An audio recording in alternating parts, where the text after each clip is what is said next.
नमस्कार। जॉनटेक online platform पर आपका स्वागत है। और आज हम करंट अफेयर्स की इस सीरीज में इकोनॉमिक सर्वे का सेकंड पार्ट डिस्कशन करेंगे।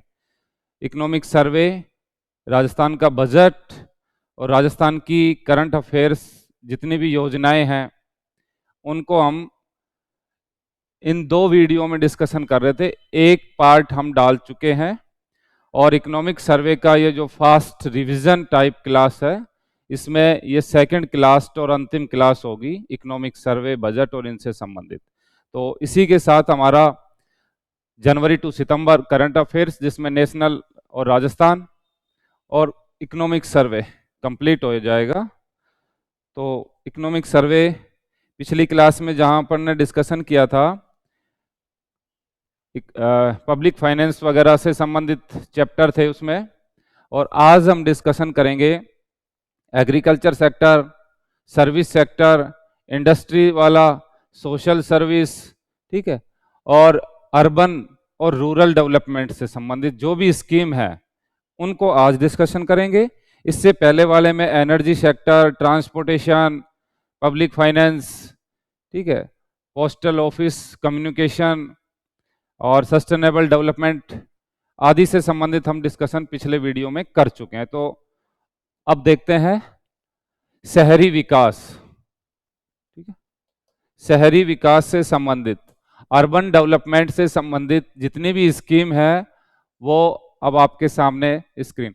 पहले हम थोड़ा सा अर्बन डेवलपमेंट और रूरल डेवलपमेंट से संबंधित डाटा देखेंगे, ठीक है, कि राजस्थान में शहरों में, यहां हम जनसंख्या का डिस्कशन नहीं कर रहे हैं, पॉपुलेशन वाला चैप्टर नहीं है ये, यहाँ चैप्टर आया है अर्बन डेवलपमेंट। तो अर्बन डेवलपमेंट में ही मैं सिर्फ अर्बन से संबंधित जनसंख्या के डाटा बताऊं, इसमें ऐसा नहीं है कंप्लीट सिर्फ शहरी क्षेत्र से, इस चीज का आप ध्यान रखना। जैसे लिंगानुपात राजस्थान का, लेकिन ये क्या बता रहा हूं मैं, ये शहरी क्षेत्र का लिंगानुपात बता रहा हूं, ठीक है।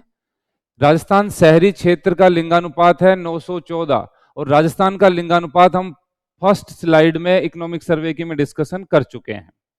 तो राजस्थान का शहरी और ग्रामीण क्षेत्र में लिंगानुपात 914, 933, मतलब गांवों में लिंगानुपात सेक्स रेशियो ज्यादा है, शहरों में सेक्स रेशियो कम है। पढ़े लिखे लोगों में फीमेल फोर्टिसाइड ज्यादा है, इसका मतलब, या जो कन्या भ्रूण हत्याएं हैं, जो पढ़े लिखे टेक्नोलॉजी से रूबरू लोग हैं वहां ज्यादा है। यही डाटा तो यही शो कर रहे हैं। बाल लिंगानुपात बात करें, बाल लिंगानुपात होता है 0 से 6, ठीक है, 914, 933 शहरी और ग्रामीण। बाल लिंगानुपात में बात करें, शहरी 874 और ग्रामीण में 892। देखो यहां भी डाउन है, 874 शहरों में और गांव में 892, मतलब दोनों जगह कम है। लेकिन 0 से 6 आयु वर्ग के बच्चों में तो और भी ज्यादा बुरी स्थिति है। यहाँ कम से कम 9 की सीरीज चल रही है, यहाँ 8 की सीरीज में आ चुके हम। और सर्वाधिक शहरी लिंगानुपात वाले जिलों की बात करें, ये तो था डाटा 914, 933 और बाल में 874, 892।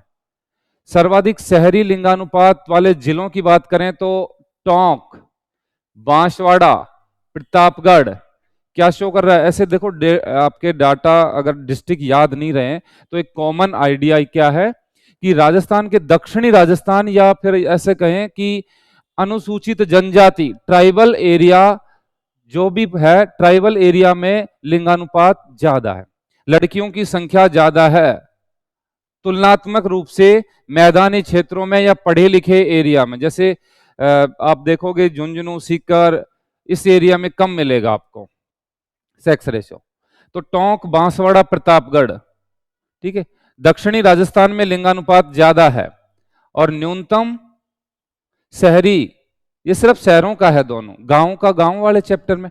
तो यहां देखेंगे जैसलमेर न्यूनतम, धौलपुर और अलवर, ये सारे मैदानी जिले हैं, इसको छोड़ दें तो, ठीक है। यहां पे सेक्स रेशियो शहरों में सबसे कम है, जैसलमेर, और फर्स्ट याद रखें तो टोंक और जैसलमेर, ठीक है। टोंक, जैसलमेर शहरी लिंगानुपात का मैक्सिमम और मिनिमम।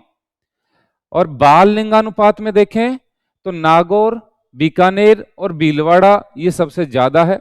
न्यूनतम है धौलपुर, गंगानगर और दौसा। ठीक है, न्यूनतम धौलपुर, गंगानगर, दौसा, 3-3 लिखे हैं मैंने। आप चाहें तो फर्स्ट याद रख लें, एक बार रीडिंग जरूर लगा लेंगे।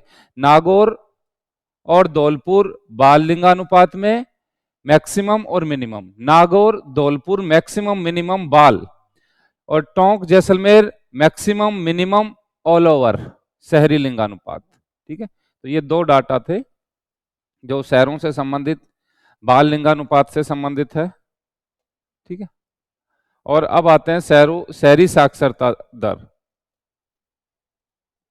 शहरी साक्षरता दर, ठीक है, साक्षरता दर में टोटल कितनी है? 66, जिसमें महिलाओं पुरुषों की और महिलाओं की 52। ठीक है, और यहां हम बता रहे हैं शहरी और ग्रामीण, यहां मेल और फीमेल नहीं बता रहे हैं। ठीक है, मेल फीमेल नहीं। साक्षरता दर टोटल 66.11, शहरों में 79.70 और गांव में 61.40। गांव में साक्षरता दर 60 और शहरों में लगभग 80। आप ऐसे 60 और 80 का रेशियो है शहरी और ग्रामीण में। अब सबसे ज्यादा साक्षरता दर वाले जिले शहरों में, यहां सिर्फ शहरी डाटा मिलेंगे। अगर बोले कि सबसे ज्यादा साक्षरता दर वाला जिला, लेकिन यह शहर दे दिया, शहरों में उदयपुर और गांव न्यूनतम नागौर।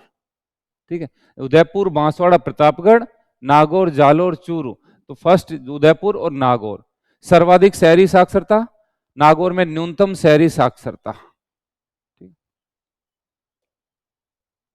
नेक्स्ट, जनसंख्या की दृष्टि से सबसे बड़े शहर जयपुर, जोधपुर और कोटा।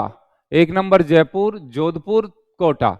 सबसे अधिक शहरीकृत, देखो दोनों में कंफ्यूज नहीं होना है, सबसे अधिक अर्बनाइज्ड डिस्ट्रिक्ट कोटा है, और पॉपुलेशन के हिसाब से सबसे ज्यादा अर्बन ये है जयपुर में।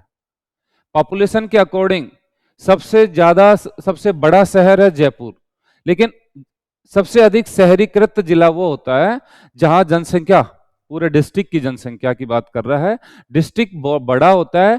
जैसे अलवर की बात करें, एक अलवर शहर और एक अलवर जिला। ठीक है, जैसे शहर की बात करेंगे तो जयपुर सबसे बड़ा शहर है, लेकिन अगर हम डिस्ट्रिक्ट की बात करें कि सबसे ज्यादा अर्बनाइज्ड डिस्ट्रिक्ट कौन सा है, तो कोटा।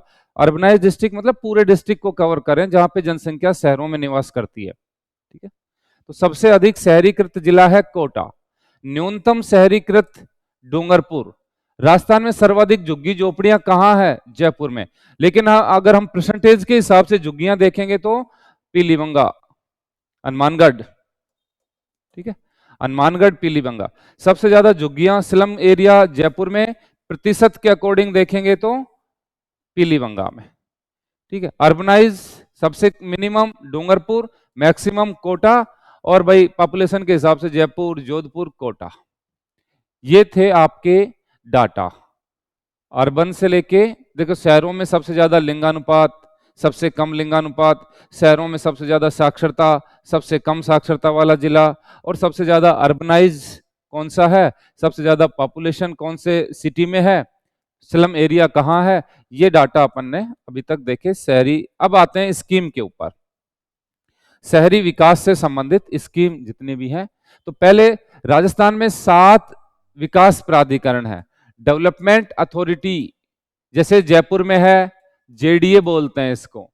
ठीक है, अजमेर में इसको अजमेर डेवलपमेंट अथॉरिटी, जोधपुर में इसको जोधपुर डेवलपमेंट अथॉरिटी, भरतपुर में भरतपुर डेवलपमेंट अथॉरिटी, इस तरह से बोला जाता है। ठीक है, तो विकास प्राधिकरण राजस्थान में 7 हैं, जयपुर, अजमेर, जोधपुर, भरतपुर, बीकानेर, कोटा और उदयपुर। ठीक है, ठीक है, जयपुर, अजमेर, जोधपुर, भरतपुर, बीकानेर, कोटा और उदयपुर 7 जिलों में विकास प्राधिकरण है। और जयपुर मेट्रो के बारे में अपन बात करें तो मेट्रो 2 चरण में, फर्स्ट और सेकंड। जयपुर मेट्रो के 2 चरण है, एक फर्स्ट चरण, एक है सेकंड चरण। ठीक, अब फर्स्ट चरण के ही 4 हैं, इस फेज ए, इसका बी सी और डी। सेकंड अभी एक ही है। तो इस तरह से देखना भाई, फर्स्ट चरण, फर्स्ट ए में मानसरोवर से चांदपोल, 1B में चांदपोल से बड़ी चौपड़, 1C में बड़ी चौपड़ से ट्रांसपोर्ट नगर, और 1D में मानसरोवर से बाईपास तक जाएगा, B2 200 feet bypass, 200 feet bypass की तरफ। 4 हो गए। कौन कौन से? मानसरोवर से चांदपोल 1A, चांदपोल से बड़ी चौपड़ थोड़ा सा और आगे बी में, फिर बड़ी चौपड़ से ट्रांसपोर्ट की तरफ निकाल दिया सी में, और डी में निकाल दिया एक तरह से जैसे मानसरोवर से ये ले गया चांदपोल, फिर चांदपोल से बड़ी चौपड़, फिर बड़ी चौपड़ से ट्रांसपोर्ट नगर, और डी में यहाँ पे मानसरोवर से 200 फीट बाईपास। तो ये तो हो गया डी, ये हो गया ए, ये हो गया बी, ये हो गया सी, इस तरह से। और दूसरा चरण में चांदपोल से सीतापुरा, चांदपोल से सीतापुरा, 2 चरणों में जयपुर मेट्रो चल रही है, इसका काम प्रगति पर है। और ये चारों 1ABCD और सेकंड चरण कहां से कहां तक है ये आप देख सकते हैं। अब आते हैं नेक्स्ट, ये शहर अर्बनाइज्ड स्कीम चल रही है। पहले डाटा शहरों से संबंधित, अब शहरों से संबंधित लेटेस्ट और एग्जाम के पॉइंट ऑफ व्यू से इंपॉर्टेंट स्कीम कौन कौन सी हैं उन पर अपन डिस्कशन कर रहे हैं। राष्ट्रीय राजधानी क्षेत्र NCR, करंट में डिस्कशन किया था, वहां अपन ने ये बात बताई कि भरतपुर नहीं है, लेकिन भरतपुर है इसमें। ठीक है, NCR राष्ट्रीय राजधानी क्षेत्र, राजस्थान के कौन कौन से जिले NCR में आते हैं? तो देखो, भरतपुर आएगा, अलवर आएगा, खैरतल तिजारा इसमें आएगा, कोटपुतली बहरोड और डीग। कितने डिस्ट्रिक्ट हो गए? 1 2 3 4 और 5। राजस्थान के 5 डिस्ट्रिक्ट NCR मतलब राष्ट्रीय राजधानी क्षेत्र, NCR नेशनल कैपिटल रीजन। 69वां संविधान संशोधन के तहत NCR, दिल्ली को NCR का स्टेटस दिया गया, और NCR में 5 जिले हैं। स्मार्ट सिटी योजना, सिटी योजना शहरों के लिए है, 2015 में मोदी सरकार लेके आई। इसमें क्या टारगेट था? 100 शहर बनाने थे, स्मार्ट शहर। स्मार्ट शहर से आप क्या समझते हैं? जहां सीवर की उचित व्यवस्था हो, स्ट्रीट लाइट हो, ठीक है, कचरा प्रबंधन हो, ठीक, ऐसी चीजें, लाइट, बिजली, पानी और जो मूलभूत सुविधाएं, ट्रांसपोर्टेशन की उत्तम व्यवस्था, ट्रैफिक की व्यवस्थाएं, आदि व्यवस्थाएं हों, उसको बोला जाता है स्मार्ट सिटी। और स्मार्ट सिटी देश में कितने बनाने का प्लान था? 100 स्मार्ट सिटी 2015 में।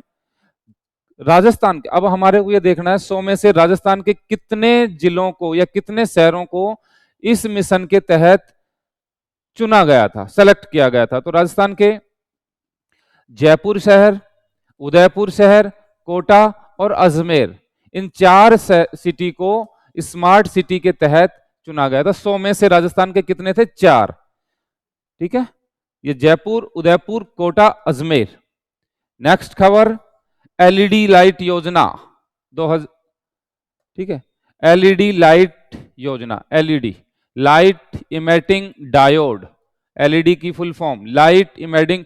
लाइट योजना, LED योजना क्यों चलाई जा रही है? देखो, ये तो डाटा दे दिया, कितने लाख लग गई हमारे राजस्थान में? 12.02, मतलब 12 लाख LED लगाई जा चुकी हैं। पंचायतों में ये फ्री बट रही हैं, कुछ पैसा देके थोड़ा बहुत। और सरकार ऐसा क्यों बांट रही है? बल्ब भी बांटने पड़ रहे हैं सरकार को। सरकार LED इसलिए बांट रही है कि इको फ्रेंडली है, कम लाइट कंजप्शन है, 2 वाट, 6 वाट, 9 वाट, जबकि बल्ब कितना? 100 वाट। तो एक बल्ब में तो 15 चल जाएंगी। जहां एक बल्ब लगेगा उसी लाइट में 15 LED जल जाएंगी, तो कम खर्च आएगा। फिर इससे क्या फायदा होगा? कोयला कम जलाना पड़ेगा, कोयला कम जलेगा तो एनवायरनमेंट में CO2 का एमिशन कम होगा और प्रदूषण कम होगा। तो सरकार इस तरह के प्रदूषण को रोकने के लिए ये प्रोजेक्ट लाती है। तो कितनी, ये संख्या इसलिए कि पूछता है। अब आते हैं, ये सरकार के अच्छे और इंपोर्टेंट मिशन है। जैसे पहला था स्मार्ट सिटी मिशन, यह है स्वच्छ भारत मिशन। और स्वच्छ भारत मिशन 2 अक्टूबर को 2014 को गांधी जी का जो चश्मा है वो इसका लोगो है। और स्मार्ट सिटी के तहत हमने करंट में एक सर्वेक्षण भी बताया था कि स्मार्ट सिटी के तहत सबसे सुपर स्मार्ट है इंदौर, और स्वच्छ शहर है अहमदाबाद। इंदौर और अहमदाबाद। राजस्थान का छोटे शहरों में कौन सा था? राजस्थान का एक शहर है, कौन सा था, ध्यान नहीं आ रहा मुझे। राजस्थान का एक सिटी इसमें चौथे पोजीशन पे है, ठीक है। जयपुर और जयपुर के 2 हैं नगर निगम, दोनों की रैंक ये हम स्वच्छता सर्वेक्षण जो करंट अफेयर्स पढ़ाया था उसमें बता चुके हैं। तो स्वच्छ मिशन है, यहाँ पे योजना है, वहां पे इंडेक्स था करंट में, ठीक है।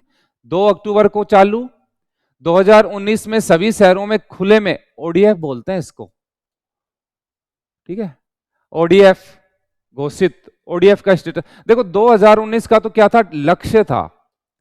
राजस्थान ने सभी शहरों को ओडीएफ 2018 में घोषित कर दिया था, 18 में मतलब हो चुके थे हम। टारगेट हमारा 2019 तक था, 2019 तक हम ओपन डिफेक्शन, ठीक है, फ्री। ओडीएफ का मतलब होता है कि भाई खुले में शौच मुक्त, खुले में शौच मुक्त, ये हमारा टारगेट था 19 तक, लेकिन हमने ये अचीव कर लिया 2018 तक ही, ठीक है। तो ये था स्वच्छता मिशन के तहत। फिर इसकी फेज टू की शुरुआत 2021 में अगले 5 वर्ष के लिए की गई है। इसमें और क्या दिया जाता है, ये सारा स्वच्छता मिशन से संबंधित है, ठीक है। और क्या है इसमें, 12,000 रुपए मिलते हैं शौचालय निर्माण के लिए, ठीक है। घरेलू शौचालय के लिए सरकार कितना रुपए दे रही है हमारे को, 12,000 रुपए, बाकी खुद के द्वारा वहन किया जाएगा। तो ये स्वच्छता मिशन के तहत है। 2 अक्टूबर 14 में 2019 का लक्ष्य था, 2018 तक हमने ओडीएफ का जो टारगेट था वो प्राप्त कर लिया। फेज 2 की शुरुआत 2021 से, और इसमें शौचालय निर्माण में कितना सरकार सहायता राशि देती है, तो 12,000 रुपए की सहायता सरकार के द्वारा उपलब्ध करवाई जाती है।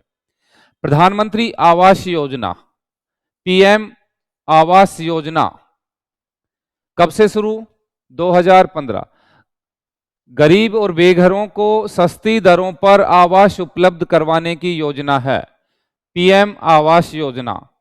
इस बजट में इसकी अवधि बढ़ाकर 2025 कर दी, खत्म हो गई थी, 2025 तक इसको कर दिया गया। इसमें क्या लक्ष्य रखा गया है, शहरों में कितने 1 करोड़ नए घरों का निर्माण करने का टारगेट रखा गया है, तो पीएम आवास योजना, ठीक है। तो 2-3 योजनाएं देखी स्वच्छता की, आवास से संबंधित। और अब नेक्स्ट योजना, ये राजस्थान के शहरों से संबंधित एक संस्थान है, आवासन मंडल, Rajasthan housing board.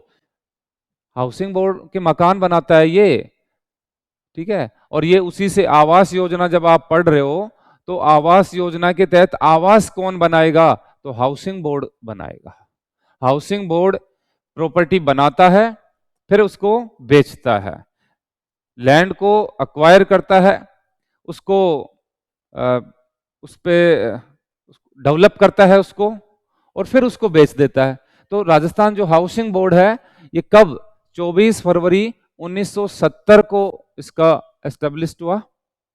Real estate regulatory authority, RERA act Rajasthan में कब आया, 6 मार्च 2019, ठीक है। Real estate regulatory authority Rajasthan, इसकी स्थापना 2019। रेरा क्या है, RERA, देखो ये क्या है, रेगुलेटरी अथॉरिटी। जैसे TRAI, ये क्या है, टेलीकॉम को रेगुलेटरी अथॉरिटी। SEBI, ये क्या है, शेयर मार्केट को रेगुलेट करने वाली अथॉरिटी। RBI क्या है, ये बैंकों को रेगुलेट करने वाली अथॉरिटी, ठीक है। तो ये सब रेगुलेशन करती हैं, चीजों को रेगुलेट करती हैं। तो वैसे ही रियल एस्टेट को भी रेगुलेशन की जरूरत है, क्योंकि आजकल लोग बना रहे हैं और लोगों से पैसा इकट्ठा कर लिया और बाद में फ्लैट दिया, किसी को नहीं दिया, काम चल रहा है, उसको फिर अब जिसने अपनी पूरी जीवन की कमाई लगा दी, ठीक है, और पोजीशन नहीं मिली उसको, फ्लैटों में आपने पेमेंट कर दिया और हो सकता है 5 साल में कहा कि आपको पोजीशन दे देंगे, बन के तैयार हो जाएंगे, और वो 15 साल बाद तैयार हो रहे हैं, तो वो 10 साल तक की रकम का आपका क्या, फिर कहां सुनवाई होगी? तो ऐसी चीजों की सुनवाई कौन करेगा? रेरा में।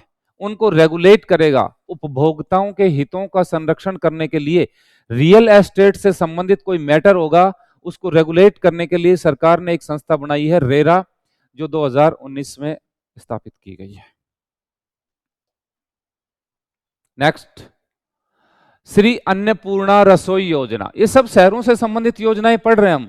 हमारा टॉपिक चल रहा है, जो लेसन है, अर्बन स्कीम, ठीक है, शहरों, शहरी विकास। अन्नपूर्णा रसोई योजना जयपुर में खूब चल रही है। अगर किसी को समस्या आए तो 8 रुपए में भोजन मिलता है, सस्ती दरों पे, कोई भी खा सकता है और बढ़िया मिलता है, खा लेना चाहिए कभी कभार। क्या है? 2020 से शुरू। इसका टारगेट क्या है? लक्ष्य अंत्योदय, प्रण अंत्योदय और पथ अंत्योदय। हिंदी इंग्लिश में दोनों में सेम आएगा। प्रण अंत्योदय, पथ अंत्योदय, लक्ष्य अंत्योदय, ये इसका मोटो है। और ये मोटो इस एग्जाम में पूछा जा चुका है। 240 नगरीय निकायों में 1000 रसोइयां चल रही हैं। 240 अर्बन बॉडीज हैं, नगर निकाय मतलब नगर निगम, नगर पालिकाएं और नगर पंचायत, इनमें 1000 रसोइयां चल रही हैं। 8 रुपए प्रति थाली भोजन मिलता है रात्रि में और दोपहर में, ठीक है। लंच और डिनर 8 रुपए प्रति थाली। अब आपसे ये पूछे सरकार इसमें कितना, 8 रुपए में कैसे काम चलेगा? जो भी बना रहा है उसको 8 रुपए तो वो कस्टमर देगा और 22 रुपए इसको गवर्नमेंट सहायता देती है। तो इस तरह से जो बनाने वाला है उसके कितने रुपए में पड़ रहा है पर थाली? 30 रुपए में। तो ये भी आपको ध्यान रख सकते हैं कि भाई सब्सिडी कितना दे रही है सरकार, इस पे 22 रुपए, कस्टमर से कितना वसूला जा रहा है? मात्र 8 रुपए, ठीक है। मुख्यमंत्री शहरी रोजगार गारंटी, नेक्स्ट स्कीम, ये अन्नपूर्णा रसोई योजना, अन्नपूर्णा, ठीक है, रसोई योजना। और ये है मुख्यमंत्री शहरी रोजगार। देखो रोजगार अभी आपने मनरेगा गांव में ही पढ़ी है, मनरेगा चलती है गांव में, लेकिन ये कौन सी आ गई? कोरोना काल में चला दी। अशोक गहलोत मुख्यमंत्री थे तब उन्होंने मुख्यमंत्री शहरी रोजगार गारंटी स्कीम 2022 में चली है, कोरोना काल की चली हुई है, ठीक है। और शहरों में दिया जाएगा, गांव में तो मनरेगा चल रही है, उसी के तर्ज पे है ये मुख्यमंत्री शहरी। 100, इसमें रोजगार 100 दिन का नहीं, कितने दिन का? 125 दिन का रोजगार दिया जाएगा इसमें। आजकल तो मनरेगा में भी बढ़ा दिया है, ठीक है। तो ये 125 दिन का कर दिया है हर जगह पे। इंदिरा गांधी शहरी क्रेडिट कार्ड योजना, ये भी कोरोना काल में चली है, ठीक है। ये सब योजनाएं जो भी अभी, एक तो शहरी रोजगार, इंदिरा गांधी शहरी क्रेडिट कार्ड योजना। अब देखो नाम से आपको पता ही चल गया कि भाई क्रेडिट कार्ड है मतलब क्रेडिट से संबंधित योजना है, कोई ना कोई लोन की होगी। अब लोन किनको और कितना, बस ये फर्स्ट में अगर हमारे को नहीं भी पता तो हम स्कीम को 2-3 बार पढ़ें। शहरी रोजगार गारंटी ध्यान से पढ़ना है, मुख्यमंत्री, मनरेगा नहीं, और कोई सी भी देख लो। अन्नपूर्णा, अगर आगे की चीज ना भी दे तो अन्नपूर्णा से भी आपका अंदाजा लग जाएगा, खाने पीने की स्कीम है। अन्नपूर्णा तो रसोई से संबंधित ही होती है ना, मां अन्नपूर्णा, भोजन की देवी को कहते हैं अन्नपूर्णा। तो ऐसे ही शहरी क्रेडिट कार्ड मतलब पैसे की योजना है, लोन की। किनको देगा? स्ट्रीट वेंडर्स को, रेडी पटरी थड़ी, इनको 5 लाख लोगों को कितना रुपया दिया जाएगा? 50,000 रुपया दिया जाएगा। ये पॉइंट्स है। स्ट्रीट वेंडर्स को कितने? 5 लाख लोगों को 50,000 ब्याज मुक्त इंटरेस्ट फ्री है, ध्यान रखना, कोई ब्याज नहीं है इस पे, इंटरेस्ट फ्री। कोरोना काल में ये ऐसी स्कीमें चली और ये शहरों से संबंधित है, गांव की योजनाएं अब हम इसके बाद पढ़ेंगे। ये आ गई अब ग्रामीण विकास, rural development scheme. Rural development scheme देखें अब आप, पहली योजना ये आ गई मनरेगा। अभी हमने इससे पहले शहरों की मनरेगा देखी थी, और ये गांव वाली 125 दिन का रोजगार, वहां भी कितना था 125 दिन का। लेकिन यहां पे एक चीज पूछी जा सकती है कि जो 12 जिला है, 12 डिस्ट्रिक्ट में एक जनजाति पाई जाती है, कौन सी, सहरिया जनजाति। 12 डिस्ट्रिक्ट में सहरिया और खैरवा जनजाति, और उदयपुर में एक जनजाति है कथोड़ी जनजाति, कल्चर राजस्थान की में आती हैं ये। तो 12 में सहरिया, खैरवा और उदयपुर में जो कथोड़ी जनजाति है, इनको 100 दिन का अतिरिक्त रोजगार दिया जाएगा। मतलब 125 तो सबके लिए है आम, लेकिन इनको 100 डेज का अतिरिक्त रोजगार उपलब्ध करवाया जाएगा। ये आपको याद रखने हैं कि मनरेगा में कितने दिवस तक रोजगार है। तो पहले चली जब 100 दिन का था, आजकल 125 दिन का है। और जो जनजातियां हैं उनका भी नाम याद रखेंगे, सिर्फ 3 जनजाति, सहरिया, खैरवा और कथोड़ी, इनके लिए 100 दिन का अतिरिक्त रोजगार उपलब्ध करवाया जाएगा मनरेगा के तहत। और प्रधानमंत्री आवास योजना, देखो आपने पढ़ी शहरी आवास योजना, और यह है प्रधानमंत्री आवास योजना ग्रामीण, गांवों में बेघरों को घर उपलब्ध करवाने की योजना है। इसका पहले नाम था इंदिरा गांधी आवास योजना। मोदी सरकार ने इसका नाम बदलकर 2016 में क्या कर दिया, प्रधानमंत्री आवास योजना। ये शहरी और ग्रामीण दोनों जगह चलती है। अभी हम डिस्कशन कर रहे हैं ग्रामीण का। इसमें ध्यान रहे केंद्र और राज्य का पैटर्न कितना है, 60-40, 60% केंद्र के द्वारा और 40% राज्य के द्वारा उपलब्ध करवाया जाएगा। और इसमें 1,20,000 और जो ट्राइबल एरिया है वहां पे 1,30,000 रुपए मकान के लिए उपलब्ध करवाए जाएंगे। सहायता राशि कितनी है, 1,20,000 प्लस इसमें देखो 12,000 रुपए शौचालय हो गया, प्लस इसमें 90 दिन का आपको मनरेगा की दिहाड़ी भी मिलेगी। अगर कोई मनरेगा का व्यक्ति है, मनरेगा का मजदूर है, ठीक है, तो वो अपने घर पे ही पेशकारी कर लेगा और 90 दिन की दिहाड़ी वो सरकार से उठा लेगा। अपने घर पे मजदूरी करके अपने घर पे अपना मकान बनाएगा, उसमें पेशकारी लगाए तो उसको पेमेंट किया जाएगा। ये चीजें इसमें सरकार के द्वारा उपलब्ध करवाई जाती है। ठीक है, अब आते हैं नेक्स्ट पे, क्षेत्रीय विकास योजनाएं। अभी तक हमने शहरी और ग्रामीण विकास योजनाएं देखी, अब है रीजनल डेवलपमेंट से संबंधित योजनाएं। ठीक है, रीजनल डेवलपमेंट, क्षेत्रीय विकास योजनाएं।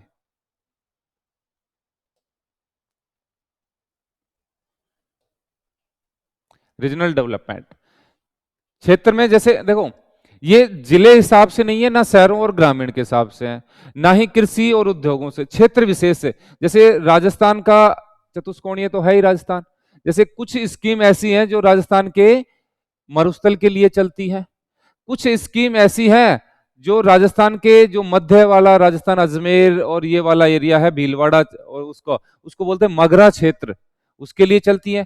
कुछ ऐसी स्कीम है जो राजस्थान के मेवात क्षेत्र के लिए चलती है। ठीक है, कुछ ऐसी स्कीम है जो पिछड़ा क्षेत्र है, ये जो अति पिछड़े क्षेत्र हैं, जैसे थार के मरुस्थल में प्राकृतिक विपरीत स्थितियां हैं, मगरा क्षेत्र में भी पानी की कमी है, मेवात क्षेत्र में भी शिक्षा का अभाव है, और कुछ चंबल का जो बीहड़ वाला एरिया है जिसको डांग क्षेत्र बोलते हैं। ठीक है, एक मेवात क्षेत्र हो गया, एक हो गया मगरा क्षेत्र हो गया। इस तरह से ये क्षेत्र विशेष के लिए चलने वाली योजनाएं आपको बताएंगे इसमें, स्पेशल रीजन के लिए। जैसे पहली हम देखें मगरा, तो मगरा में कौन कौन आते हैं, मगरा में ब्यावर, भीलवाड़ा, पाली, चित्तौड़, राजसमंद, ये मगरा क्षेत्र के जिले हैं और 5 जिलों में संचालित है। ये ध्यान रखना, यहां से इसके डेट कब कब शुरू की गई, 2000, पहले तो मगरा वाली 2005 है। कितने जिलों में, 5 जिलों में।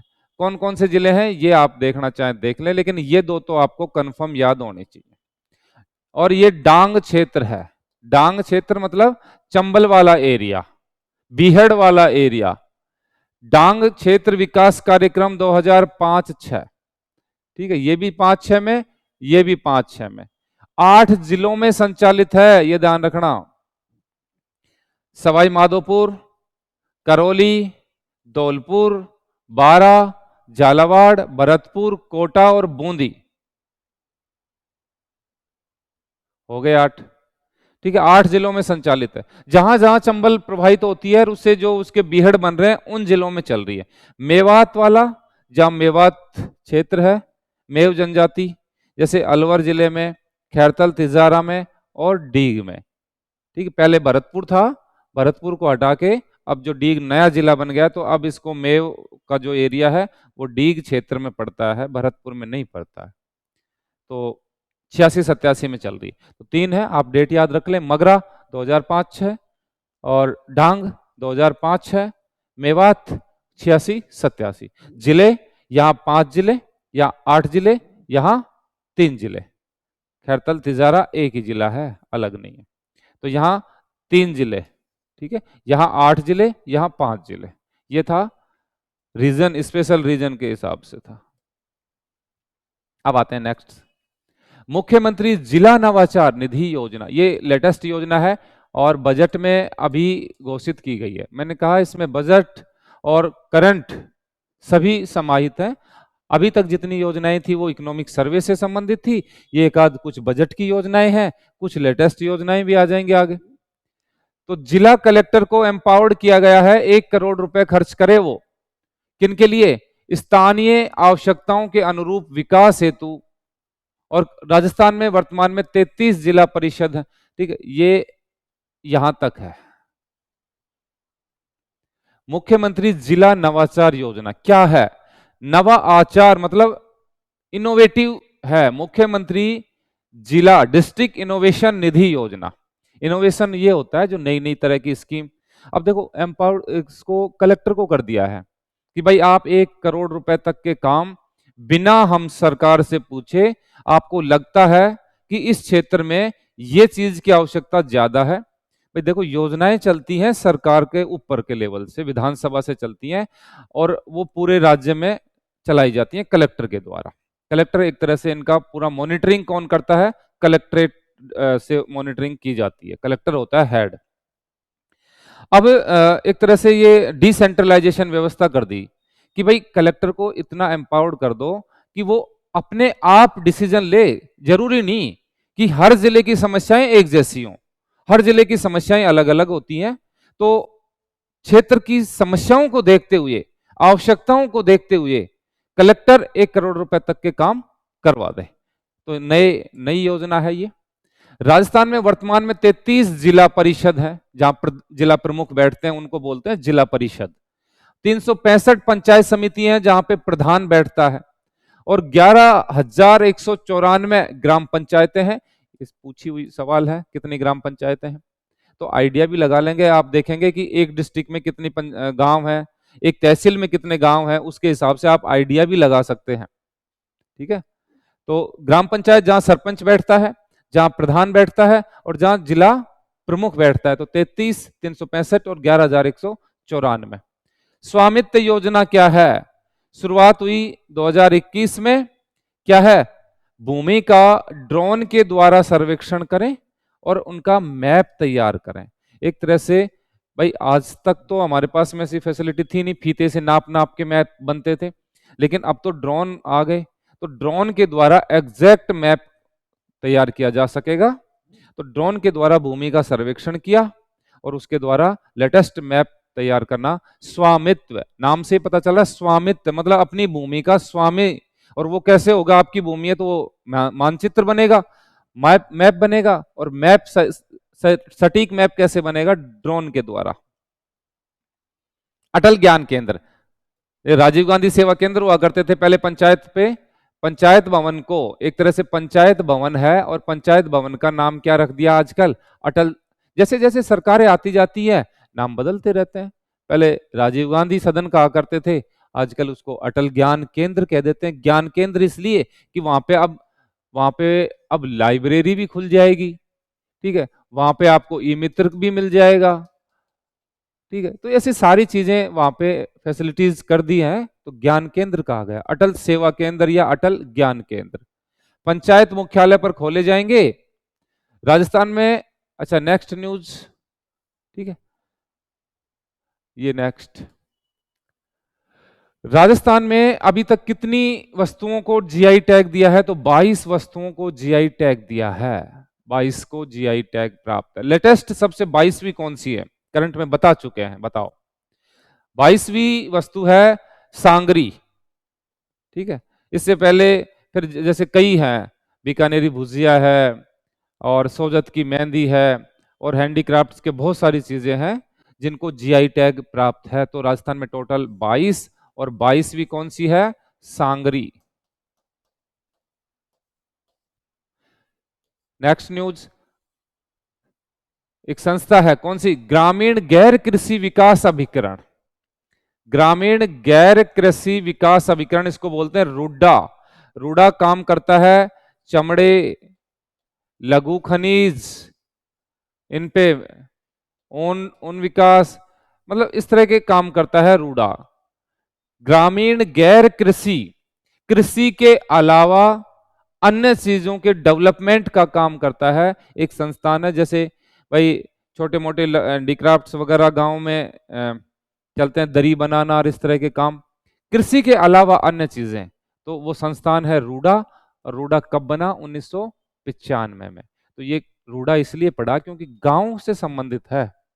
तो जो भी संस्थान, जो भी योजनाएं रूरल डेवलपमेंट से संबंधित थी, वो स्कीम हमने देखी, शहरी और अर्बन, ठीक है। अभी तक हमने क्या देख लिया, शहरी क्षेत्र की योजनाएं और उनसे संबंधित संस्थान, और ग्रामीण क्षेत्र की योजनाएं और उनसे संबंधित स्कीमें और संस्थान। अब हम चलते हैं नेक्स्ट टॉपिक की तरफ, एग्रीकल्चर सेक्टर। इसको बोलते हैं इकोनॉमिक्स में प्राइमरी सेक्टर। इकोनॉमिक्स के 3 सेक्टर हैं, प्राइमरी, सेकेंडरी और टर्सरी। प्राइमरी सेक्टर है कृषि, सेकेंडरी इंडस्ट्री, और टर्सरी है सर्विस सेक्टर।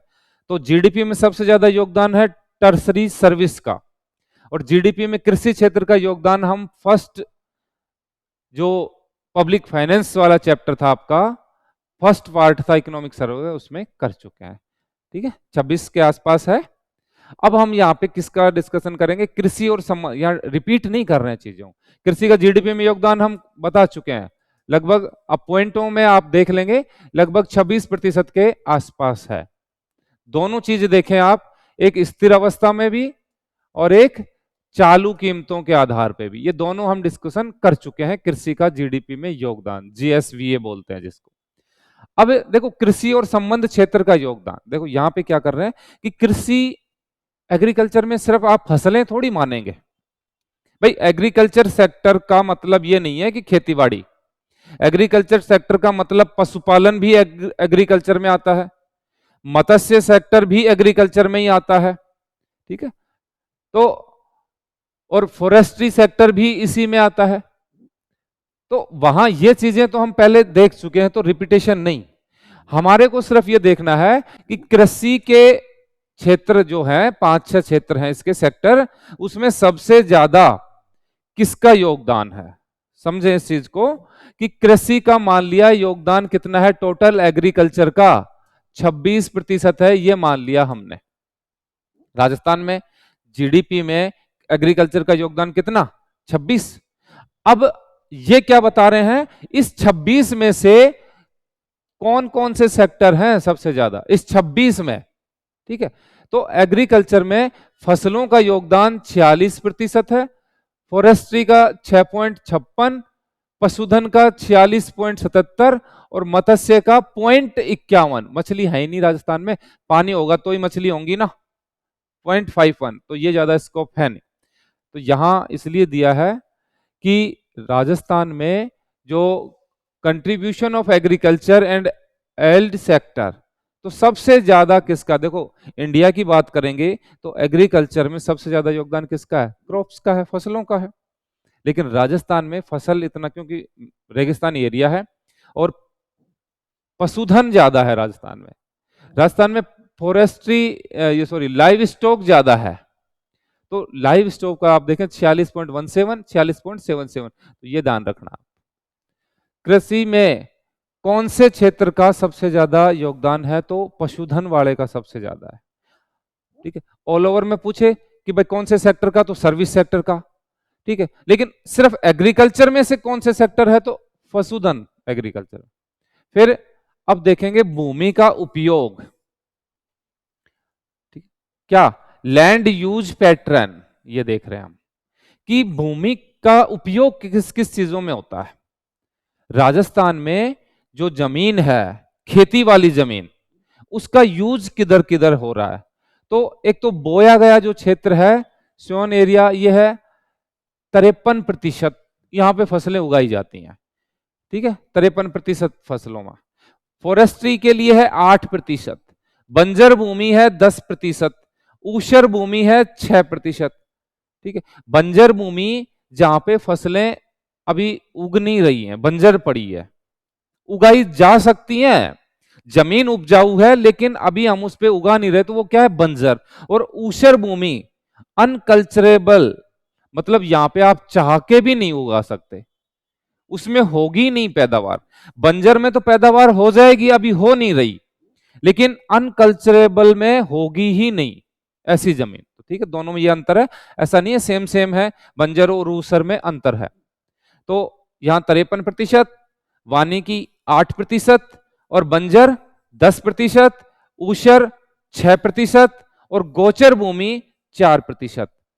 राजस्थान की अगर 100 बीघा जमीन माने हम, ठीक है, तो सबसे ज्यादा उस जमीन का यूज किस में हो रहा है, बोया गया क्षेत्रफल में 53 बीघा, फॉरेस्ट्री में 8 बीघा, बंजर भूमि है 10 बीघा और ऊसर भूमि है 7 बीघा और गोचर भूमि है 5 बीघा। आप ऐसे बीघा में याद कर लें, थोड़ा सही से याद। 100 बीघा हम टोटल माने, बाकी छोटी मोटी और है, ये 4-5 ऐसे 100% आप इनको जोड़ोगे तो 100 नहीं होगा, कुछ और भी बच रही हैं, लेकिन ये इंपॉर्टेंट थी 5-7 पॉइंट्स, वही हमने इस पे लिखे। तो भाई ये आपका एग्रीकल्चर सेक्टर से है, और एग्रीकल्चर सेक्टर में सबसे ज्यादा तो है लाइव स्टॉक का योगदान। फिर अगर हम लैंड यूज पैटर्न देखें तो सबसे ज्यादा ये 53%, फॉरेस्ट्री में 8, बंजर में 10, अनकल्चरेबल 7, और ये खेती वाली जो चराने वाली जमीन होती है जिसको बोलते हैं गोचर, ये 4.81 या 5। अब आ जाओ नेक्स्ट पे। ठीक है, यहाँ पे खेती से संबंधित पहले डाटा देख रहे हैं, फिर देखेंगे इसकी योजनाएं। यहाँ डाटा से सवाल बने हैं और बनेंगे। अब आ जाओ प्रचलित, देखो आप रट लेंगे लेकिन फिर भी थोड़ा समझ तो लें कि जैसे प्रचलित जोत धारक ऑपरेशनल होल्डिंग कितने हैं, 56.55 लाख, 55 लाख। मतलब ये क्या है, ये जोत धारक का मतलब है कि भाई कितने लोग खेती करने वाले हैं, जमींदार लोग कितने हैं। जमींदार अब किसको मानेंगे, ऐसा नहीं है कि भाई मेरे घर में हम 10 लोग हैं तो हम 10 लोग इसमें आएंगे ऑपरेशनल होल्डिंग्स, नहीं, जिसके नाम जमीन है उसको एक काउंट किया जाएगा। जैसे हमारे परिवार में मेरे फादर को काउंट किया जाएगा, अभी उन्हीं के नाम जमीन है, तो ऑपरेशनल होल्डिंग्स में एक काउंट होगा हमारे परिवार से। अगर वो 2 के नाम मेरी मम्मी के भी नाम है तो 2। ठीक है, तो जो जोत धारक लोग कितने हैं, जमींदार लोग कितने हैं राजस्थान में जिनके नाम खेती हर जमीन है या जिनके नाम जमीन है, तो 76.55 लाख।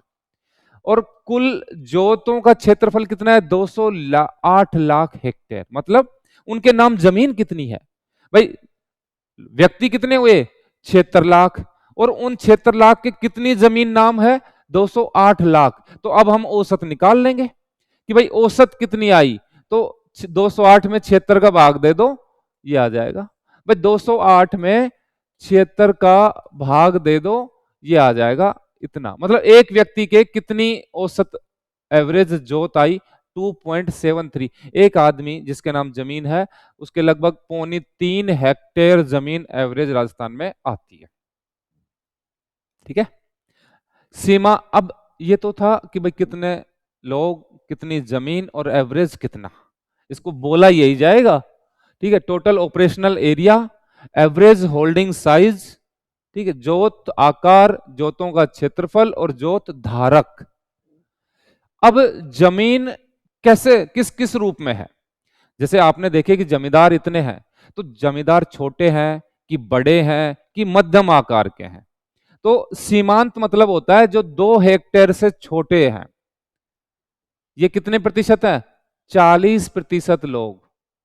लघु भूमि में कितनी है, 2 से 10, 21%। और अर्ध मध्यम भी इसी में। बड़े आकार की जोत कितनी है, जो 10 हेक्टेयर से ज्यादा है उनको बड़े आकार का मानते हैं, तो इतना 4.69%। यहां आपको यह ध्यान रखना है कि राजस्थान में सर्वाधिक जोतों का साइज कौन सी टाइप्स का है, तो सीमांत। ठीक है, मार्जिनल होल्डिंग्स हैं सबसे ज्यादा और लार्ज होल्डिंग सबसे कम है, दो याद रखें। सीमांत जोत 40% और बड़े आकार की 4.69। तो सबसे ज्यादा कौन सी हुई, मार्जिनल। भाई आज की डेट में जैसे हमारे परदादा के जितनी जमीन थी उतनी हमारे दादा के नहीं आई, दादा के नहीं के जितनी थी उतनी पिताजीर के नहीं आई, और पिताजीर के जितनी थी उतनी हमारे नहीं आएगी। तो धीरे धीरे जमीन का डिवीजन हो रहा है ना, तो डिवीजन हो रहा है, तो जो बड़े आकार की जोत थी वो किस में कन्वर्ट होती जा रही है, सीमांत जोतों में। ठीक है, तो सीमांत जोतों में तो एक तरह से आप ये मान लो क्या हो रही है, वृद्धि हो रही है। आए साल सीमांत जोत, जैसे अब की बार 40 है तो अगले साल हो सकता है 41 हो जाए, उससे अगले साल 42 हो जाए।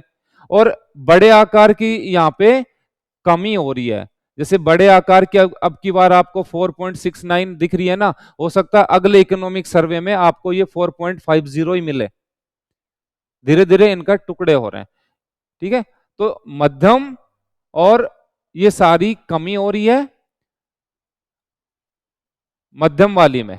ठीक है, मध्यम वाले में सिर्फ मध्यम और इसमें बड़े, और ये सीमांत और लघु इसमें वृद्धि हो रही है। क्लियर, नेक्स्ट पे चलते हैं। यहां थोड़े डाटा थे इसलिए मैंने थोड़ा स्लो समझाया आपको। ठीक है, कि भाई कितनी जोतें हैं, कितनी कमी है। ठीक है,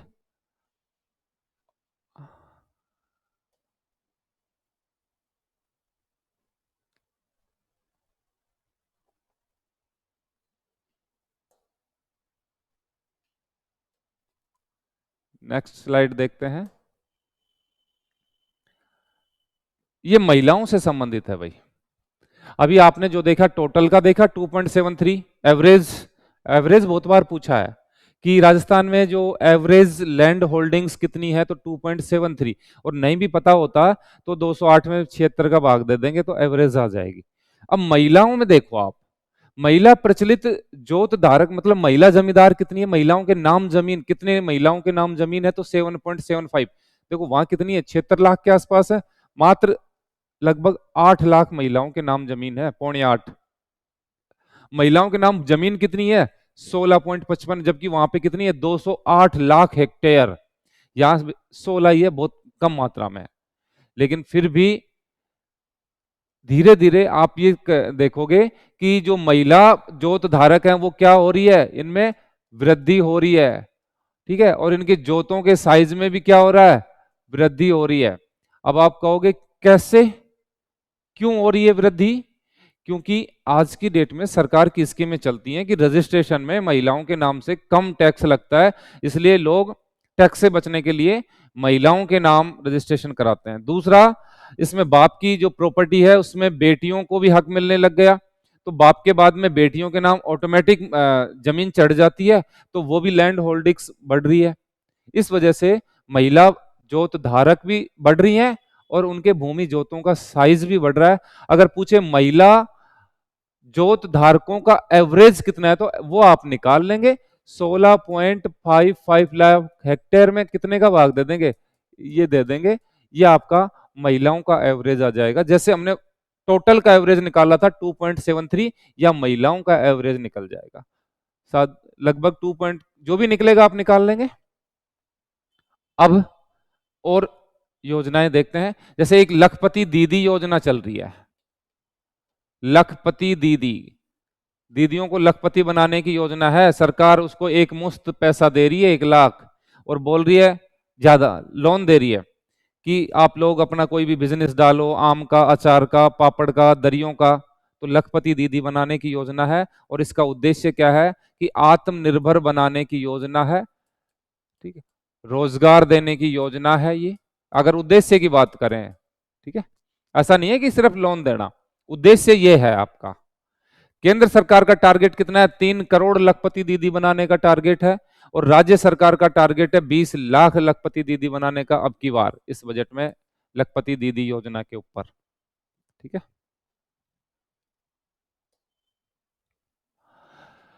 अब आ जाओ पार्वती काली सिंध चंबल लिंक परियोजना। खेती से संबंधित है भाई, ठीक है, ग्रामीण से संबंधित है, तो उसी में पढ़ रहे हैं हम।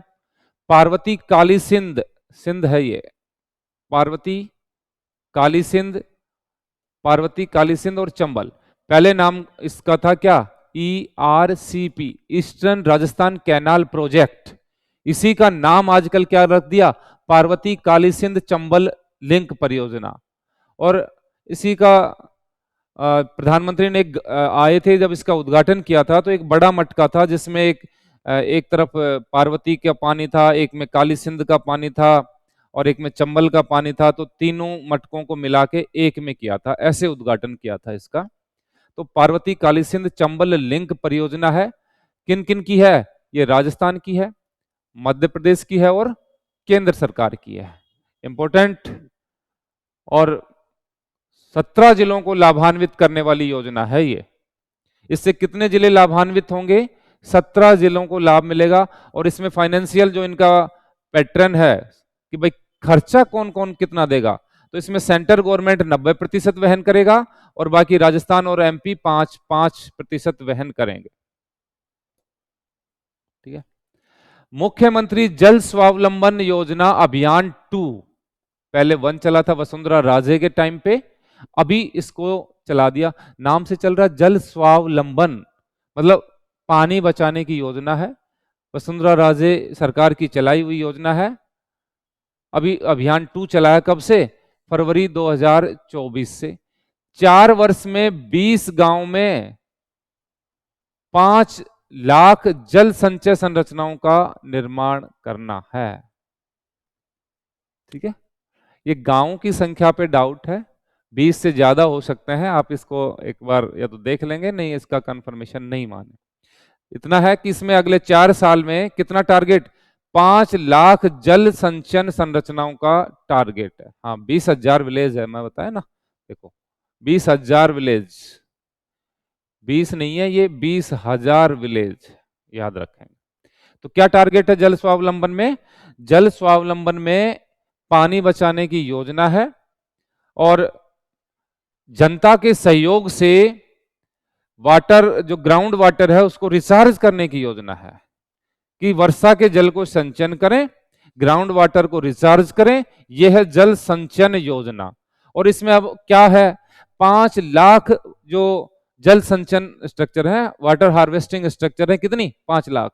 जैसे छोटे छोटे नाले बना दिए, छोटे छोटे तालाब बना दिए, छोटे छोटे एनिकट्स बना दिए, कितने बनाएंगे, 5 लाख। और कितने गांवों में बनाएंगे, 20,000 गांवों में बनाएंगे।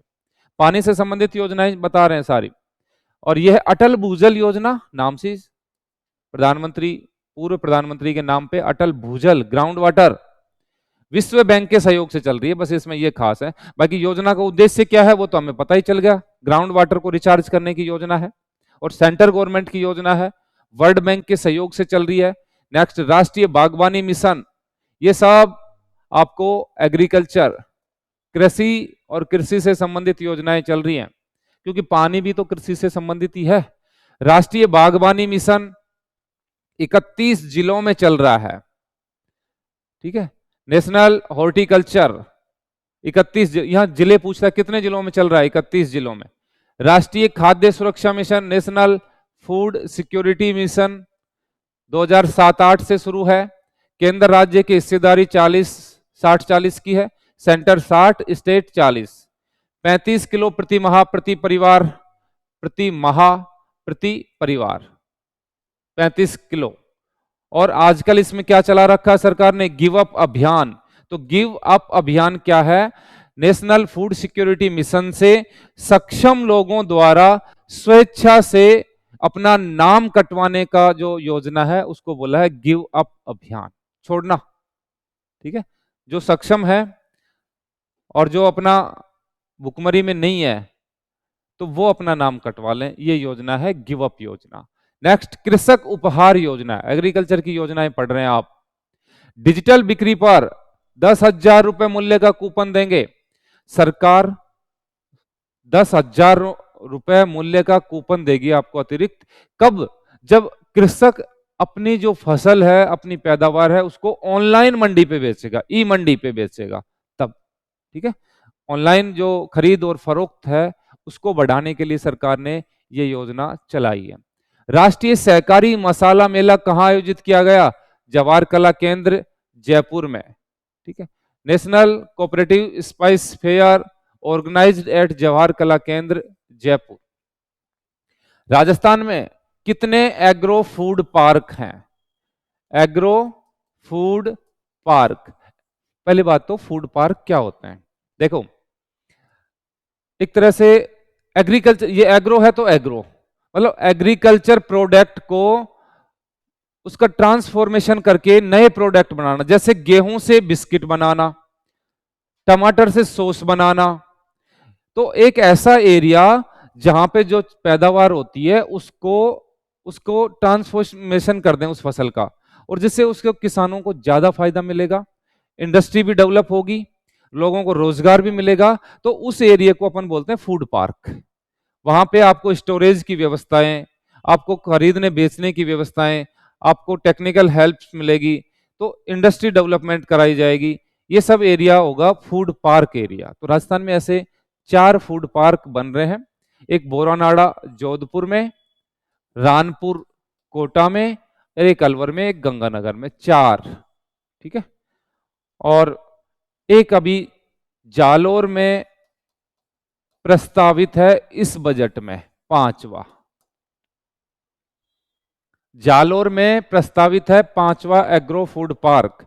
और भाई मेगा मतलब थोड़ा सा बड़ा, एग्रो और एग्रीकल्चर से संबंधित है बस, और मेगा में सब चीजों से रिलेट हो जाएगा। यहां रूपनगढ़ अजमेर में एक, और भाई मथानिया जहां की मिर्च फेमस है 2, और पलाना जहां पे कोयला निकलता है 3। ये आप ज्योग्राफी में पढ़ते हैं राजस्थान में, रूपनगढ़ नदी निकलती है यहां से सांबर में गिरने वाली, मथानिया मिर्च और पलाना कोयला। तो मेगा फूड पार्क राजस्थान में 3, एग्रो फूड पार्क 4, 5वां प्रस्तावित है, इसी बजट में घोषणा हो चुकी है। तो ये आपसे पूछता है, ये सवाल इन दोनों पे बहुत आता है, ये इंपॉर्टेंट चीजें हैं दोनों।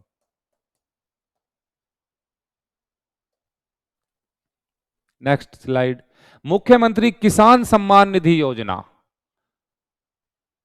देखो एक चल रही है पीएम किसान सम्मान निधि योजना, और इसमें कितने रुपए दिए जाते हैं किसानों को, 2-2 हजार की 3 किस्त है, 6,000 रुपए।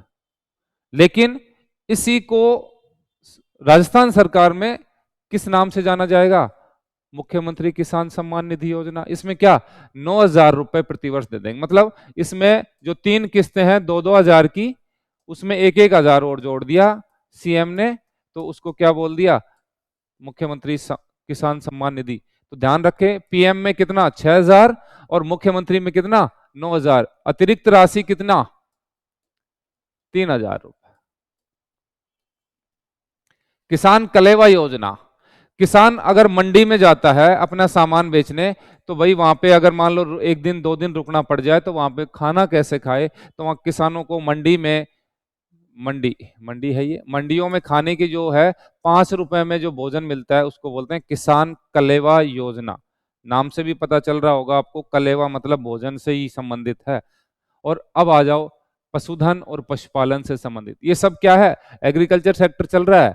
एग्रीकल्चर में ही अभी आपने फसलों से संबंधित योजनाएं देखी, आपने ग्राउंड वाटर से संबंधित योजनाएं देखी, और अब आप देखेंगे पशुधन और पशुपालन से संबंधित। राजस्थान में एग्रीकल्चर में सबसे ज्यादा योगदान इसी का है। कुल पशुधन राजस्थान में कितना है, 568.01 लाख, 568.01 लाख पशु हैं राजस्थान में। मुख्यमंत्री मंगला पशु, इंपोर्टेंट है, अजमेर में अभी किसान सम्मेलन हुआ और उसी में हमने करंट में भी पढ़ा था ये चीजें। अजमेर में किसान सम्मेलन में मुख्यमंत्री ने एक नई योजना पशुपालकों के लिए घोषित की है, मुख्यमंत्री मंगला पशु बीमा योजना। 13 दिसंबर 2024 अजमेर से शुरू, 21 लाख पशुओं का बीमा किया गया इसमें। और है क्या चीज इसमें, देखो, एक तो गाय, भैंस, ऊंट, भेड़, बकरी आदि का बीमा है। और गाय, भैंस, भेड़, ऊंट, इनमें तो मिलेगा इनको कितना, 40,000 रुपए अगर गाय, भैंस, ऊंट की आकस्मिक डेथ हो जाए तो। और भेड़ बकरी पे दोनों पे 4-4 हजार रुपए, ठीक है, एक पे 4,000, एक पे 40,000। और भेड़ पालक उष्ट्र योजना भी है एक। उष्ट्र योजना में क्या होता है कि अगर कोई ऊंट का बच्चा जन्म लेता है तो उष्ट्र पालक को 20,000 रुपए, एक बच्चा अगर उसके घर में ऊंट के बच्चा जन्म लेता है ऊंटनी के, तो 20,000 रुपए उसको मिलेंगे। उष्ट्र पालक योजना है ये। Sex sorted artificial insemination scheme, क्या है ये, लेटेस्ट स्कीम है सरकार की। किससे संबंधित है, पशुओं से संबंधित है और पशुओं की नस्ल सुधार से संबंधित है। अब इससे नस्ल कैसे सुधरेगी कि भाई इसमें ऐसी स्कीम, एआई का स्कीम, आर्टिफिशियल इंटेलिजेंस का यूज करके हम ज्यादा से ज्यादा गाय भैंसों में बछिया या जो पड़िया ये पैदा हो, ना कि मेल बच्चा जन्म ले। क्योंकि मेल का फिर वो क्या करेंगे, छोड़ना पड़ेगा और मार्केट में भीड़ बढ़ेगी। तो आर्टिफिशियल इंटेलिजेंस का यूज करके sex sorted artificial insemination scheme के तहत ये नस्ल सुधार प्रोग्राम है जिससे ज्यादा फीमेल बच्चे का जन्म हो गाय भैंसों में। राजस्थान निवेश संवर्धन 2024, Rajasthan investment promotion policy 2024 policy है ये। इन्वेस्टमेंट को प्रोलिफिकेशन करने की, प्रमोशन करने की योजना है, ठीक है। कब लाई गई, 2024 में। आप इस नीति को याद रखें, कब लाई गई, बस निवेश को आकर्षित करने के लिए लाई गई है। प्रधानमंत्री सूक्ष्म खाद्य प्रसंस्करण उद्यम योजना, ठीक है, क्या है, प्रधानमंत्री micro food processing enterprises scheme, ये भी 2024 में। नोडल एजेंसी क्या है इसकी, प्रधानमंत्री सूक्ष्म खाद्य प्रसंस्करण उद्यम योजना 2024, इसकी नोडल एजेंसी है राजस्थान राज्य कृषि विपणन बोर्ड। कृषि विपणन board, Rajasthan state agriculture marketing board.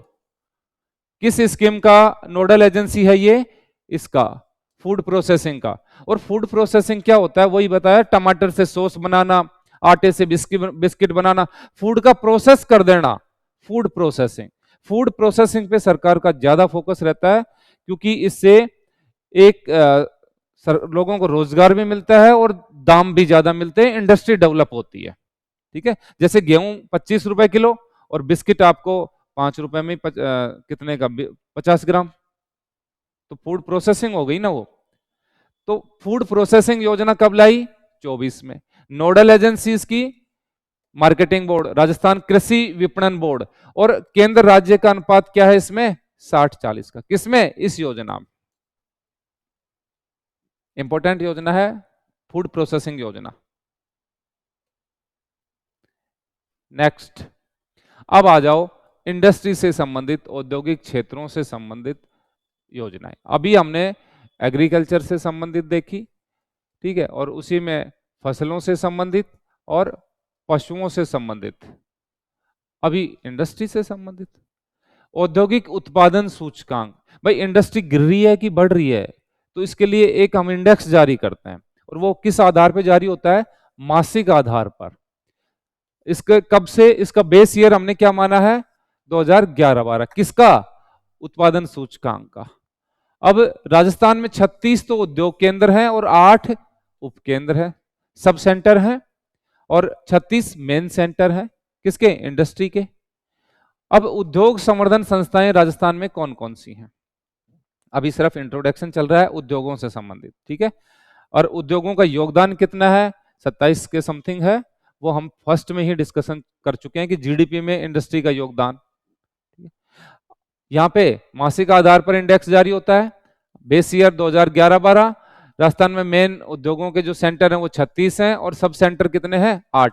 36 + 8, सवाल दिया हुआ है ऐसे कि राजस्थान में उद्योग और सब सेंटर कितने कितने? 36 + 8, 36 + 7, 34 + 8, 32 + 8, ऐसे करके। तो उद्योग संवर्धन संस्थाएं कितनी है, मतलब कौन कौन सी हैं? राजस्थान निवेश प्रोत्साहन ब्यूरो, इसको बोलते हैं BIP, 1991 में बना, ठीक है। ब्यूरो ऑफ इन्वेस्टमेंट प्रमोशन 1991, ठीक है। और काम क्या है? इन्वेस्टमेंट को प्रोत्साहन करता है, इन्वेस्टमेंट को लाता है। अभी देखोगे आपने, जो राजस्थान में एक समिट हुआ सीतापुरा में अभी, तो इन्वेस्टमेंट को आकर्षित करने के लिए किया गया, तो उसकी जो नोडल एजेंसी थी, ऑर्गेनाइजर कौन था? BIP था, ठीक है। रीको की स्थापना 1980 में। रीको क्या करता है? जैसे इंडस्ट्री को एस्टेब्लिश करने के लिए भूमि का अक्वायर करता है, वहां पे बैंकिंग फैसिलिटीज प्रोवाइड करवाता है, जैसे नीमराणा में जापानी जोन, ठीक है, घिलोट में ये कोरियन जोन, जापानी जोन, ये जितने भी हैं, महिंद्रा जोन, ये सब कौन बना रहा है? रीको, ठीक है।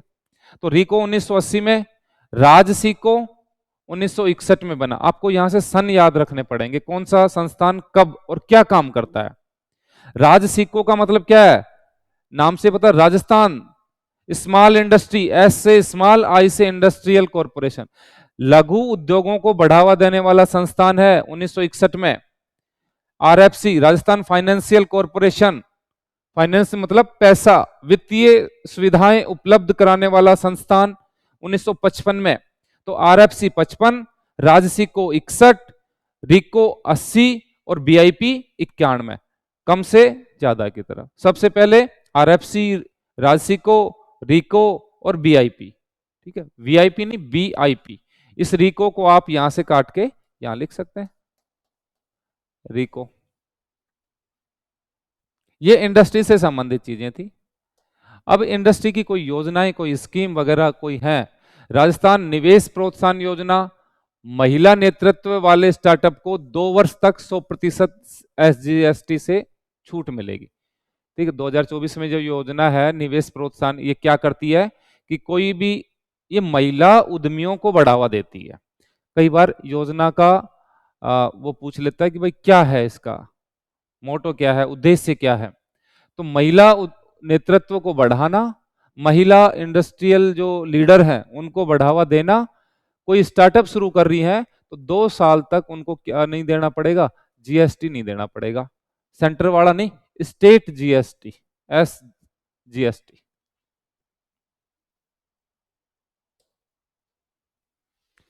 अब राइजिंग राजस्थान इंपॉर्टेंट चीज है। निवेश को आकर्षित करने के लिए सरकार ऐसे ऐसे मेले और ऐसे फंक्शन भरवाती रहती है। तो राइजिंग राजस्थान 9 से 11 दिसंबर 2024 प्रधानमंत्री आए इसके उद्घाटन में। कहां पे हुआ? JECC सीतापुरा। उद्घाटन किसने किया? प्रधानमंत्री के द्वारा। आयोजक कौन थे? अभी बता रहा, एक तो आयोजन है इसमें उद्योग विभाग, ठीक। आयोजक, ऑर्गेनाइजर, एक अभी आपने पढ़ा जो BIP, कब बना था ये? 1991 में। और एक है इसमें रीको, कब बना था ये? 1980।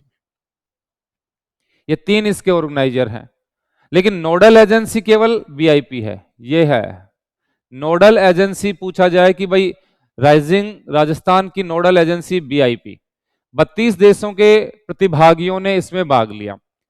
32 देशों के जो इंडस्ट्रियलिस्ट थे, लोग थे, जो एनआरआई थे, वो यहाँ पे आए।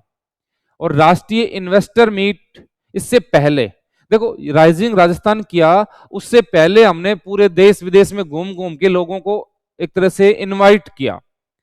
राइजिंग राजस्थान है क्या कि हमारे राजस्थान आओ, हमारे यहाँ इंडस्ट्री लगाओ, हम आपको फैसिलिटीज देंगे, ठीक है, आप तो आ जाओ बस। तो आएंगे क्यों? क्योंकि हम उसको कुछ लालच देंगे। तो हम उनको बुलाने गए, हम देश में गए, विदेश में गए, हर जगह हर इंडस्ट्रियलिस्ट से हम मिल के आए।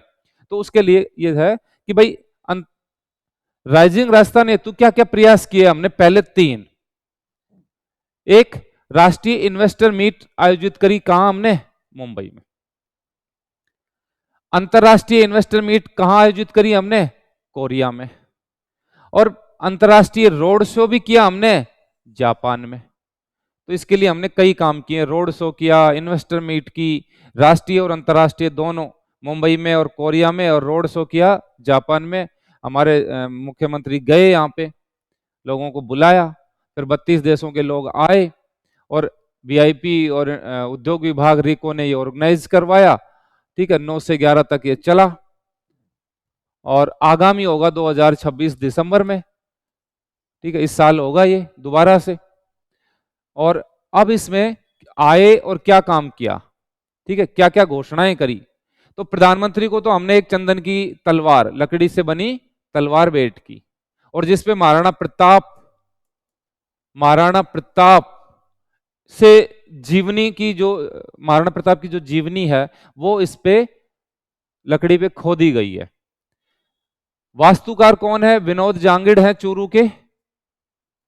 10 दिसंबर को, देखो 9 से 11 तक चला है ये, तो 9 को, फिर 10 को और 11 को, 10 दिसंबर को हम किस रूप में मनाने की घोषणा करी? प्रवासी राजस्थान दिवस मनाने की घोषणा करी है हमने 10 दिसंबर को। सर्वाधिक निवेश किस सेक्टर में आया? अब वो आए तो भाई कुछ घोषणा भी कर गए कई इंडस्ट्रियलिस्ट के, भाई ठीक है हम अपना प्लांट लगाएंगे। तो सबसे ज्यादा मतलब लोगों ने राजस्थान में कौन सा इन्वेस्ट आया है? तो ऊर्जा सेक्टर में, क्योंकि आएगा भी इसी में। राजस्थान में जो भी है, एक जो बढ़ता हुआ सेक्टर क्या है? एनर्जी का ही तो है। सोलर प्लांट्स लगाएंगे लोग, यहाँ पे बिजली बेचेंगे, बिजली बनाएंगे। भाई उद्योगपति तो अपना फायदा देखता है। तो राजस्थान में ये तो है नहीं कि भाई कोई यहाँ पे बिस्किट की फैक्ट्री लगा देंगे, क्योंकि यहाँ पे गेहूं नहीं होगा। राजस्थान रेगिस्तान में तो जमीन, खुली तो जमीन पड़ी है, सस्ती दरों पे जमीन है, लेबर सस्ती है, सूर्य ताप ज्यादा है। तो सारी फेवरेबल कंडीशन किसके लिए? सोलर एनर्जी के लिए। और इसीलिए सबसे ज्यादा इन्वेस्ट किस में आया? ऊर्जा सेक्टर में। कुल निवेश कितना आया? इतना आया है भाई, 35 लाख रुपए का इन्वेस्टमेंट आया है। और कुल जो मेमोरेंडम ऑफ एग्रीमेंट हुए हैं ना, समझौते कितने हुए हैं? 10,640 समझौते हुए हैं, ठीक है। तो ये आपके राइजिंग राजस्थान में ये चीजें हुई। अब आ जाओ एमएसएमई कॉन्क्लेव 11 दिसंबर। देखो 9 को, 10 को प्रवासी और 11 को क्या मनाया? एमएसएमई। ये 9, 10, 11 3 दिन चला है ना। तो 10 को प्रवासी और 11 को एमएसएमई कॉन्क्लेव का आयोजन, मतलब माइक्रो स्मॉल मीडियम एंटरप्राइजेज, छोटे उद्योगों को बढ़ावा देने के लिए। अब इसमें क्या है? एमएसएमई डे मना रहे हैं हम कब? 17 सितंबर को। देखो एमएसएमई कॉन्क्लेव का आयोजन 11 दिसंबर, एमएसएमई डे 17 दिसंबर। अब हम ये देखते हैं कि भाई डिवीजन करो, एमएसएमई का क्लासिफिकेशन करो कि माइक्रो किसको बोलेंगे, स्मॉल इंडस्ट्री किसको बोलेंगे, और मीडियम इंडस्ट्री किसको बोलेंगे। आप क्या समझते हैं माइक्रो से? माइक्रो इंडस्ट्री वो होती है जिसमें इन्वेस्टमेंट की कितनी? 2.5 करोड़ का इन्वेस्टमेंट। लघु इंडस्ट्री उसको बोलते हैं जिसमें 25 करोड़ का इन्वेस्टमेंट हो। और मीडियम इंडस्ट्री वो होती है जिसमें 125 करोड़ का इन्वेस्टमेंट हो। और माइक्रो उसको जिसका टर्नओवर कितना? 10 करोड़ का।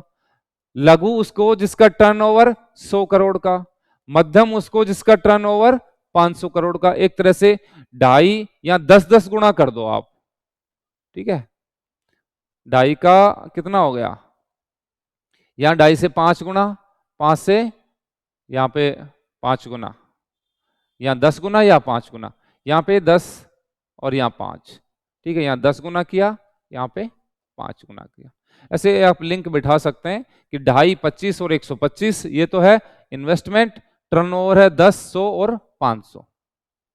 राजस्थान की एमएसएमई नीति कब आई, 2024 में। तो देखो एमएसएमई से संबंधित कॉन्क्लेव 11 दिसंबर, डे 17 दिसंबर, नीति 2024, और यह है इनका क्लासिफिकेशन।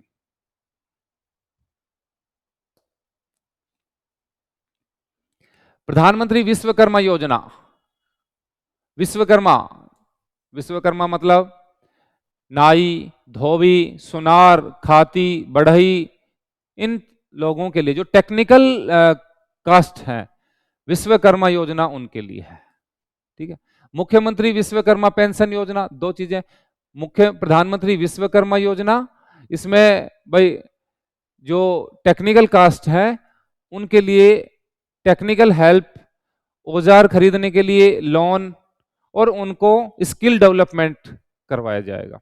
क्या है, एक तरह से उनको रोजगार दिया जाएगा, रोजगार देने के लिए उसको टेक्निकल हेल्प दी जाएगी, और उनको कुछ सामान औजार खरीदने के लिए सरकार लोन उपलब्ध करवाएगी। ये किसमें, प्रधानमंत्री विश्वकर्मा योजना में।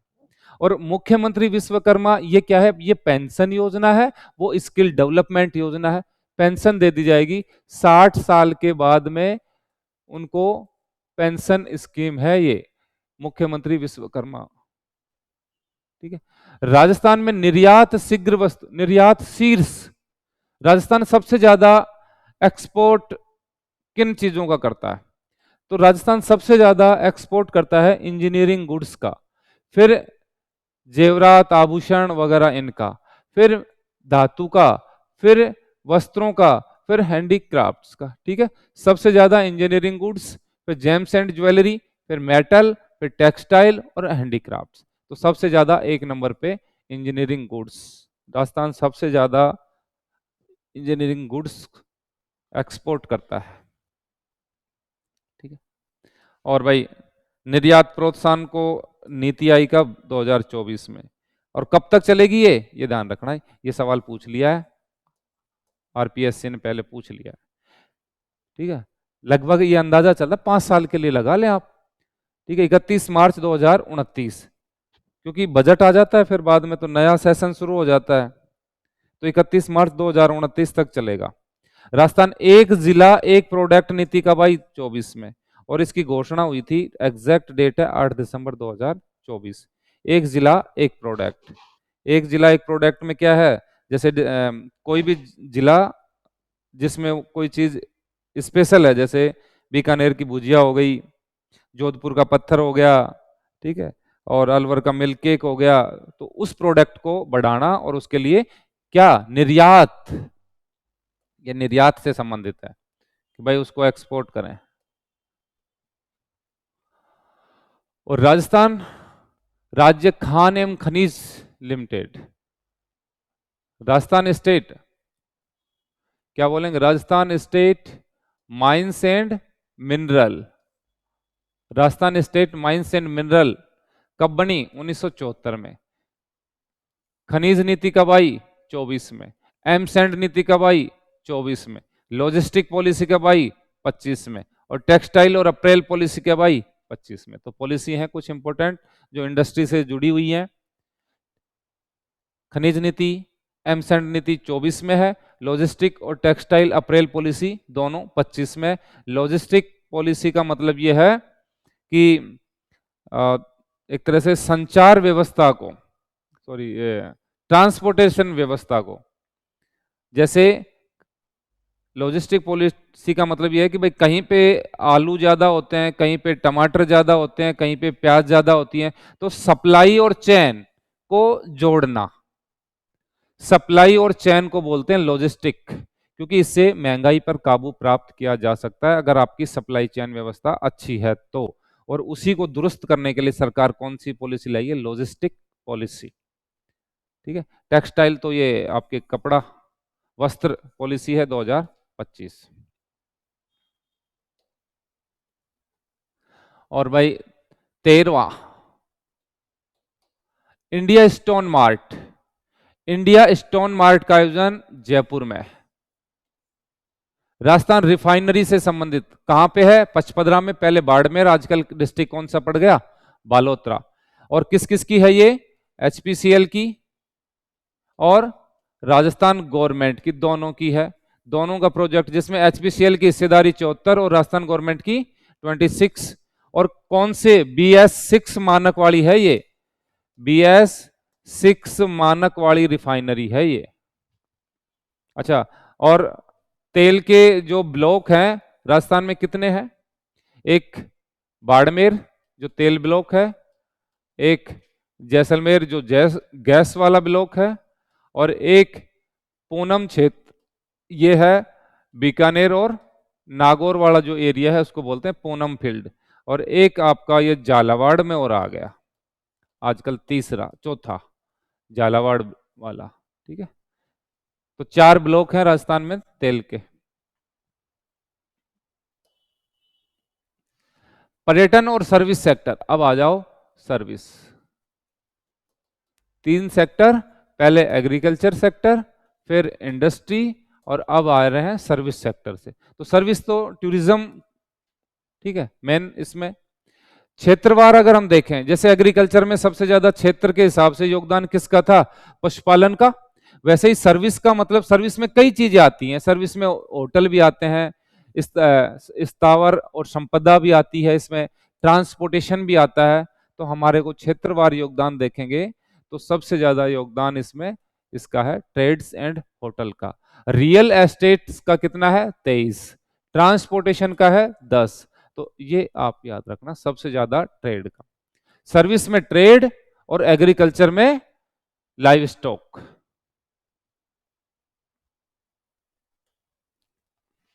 दो 2024 में पर्यटकों की संख्या कितनी है? 2321 लाख। पर्यटकों द्वारा सबसे जो चुने गए जिले, घरेलू पर्यटक सबसे ज्यादा कहां है? सीकर, खाटू श्याम जी।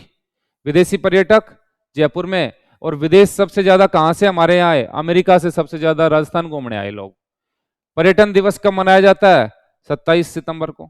और राजस्थान पर्यटन का जो ध्येय वाक्य है वो क्या है? पधारो मारे देश।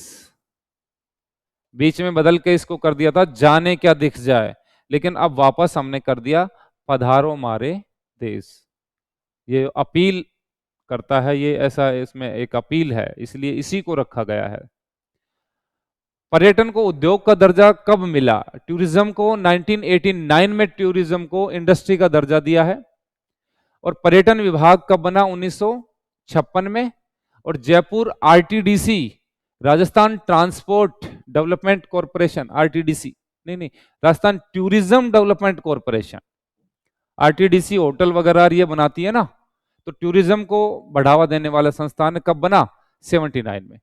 तो इंडस्ट्री का दर्जा 89 में, आरटीडीसी 79 में, और पर्यटन डिपार्टमेंट 56 में। ठीक है, विभाग का मतलब जिसमें मंत्री बैठता है, तो पर्यटन मंत्री मतलब कब से शुरू? 56 से ही शुरू है। और पॉलिसी कब लेके आए हम? 24, लेटेस्ट जो पॉलिसी है। ठीक है, तो 2-3 चीजें हो गई भाई। पर्यटन को उद्योग 89 में, पर्यटन विभाग 56 में, जयपुर में है पर्यटन विभाग, मंत्री तो यहीं बैठता है। और ये आरटीडीसी ये भी जयपुर में है। राजस्थान फिल्म पर्यटन प्रोत्साहन नीति 2022 में फिल्मों को आकर्षित करने के लिए लाई गई पॉलिसी, जिससे राजस्थान में लोग फिल्म बनाए और रेवेन्यू बढ़े। तो 22 में हील इन राजस्थान पॉलिसी क्या है? अंतरराष्ट्रीय जो टूरिस्ट हैं, मेडिकल टूरिज्म को बढ़ावा देने के लिए हील इन राजस्थान पॉलिसी क्या है? तो मेडिकल टूरिज्म को बढ़ा, लोग आए अपना इलाज यहाँ पे करवाएं और स्वास्थ्य लाभ पाएं, जिससे यहाँ पे मेडिकल टूरिज्म बढ़े। ठीक है,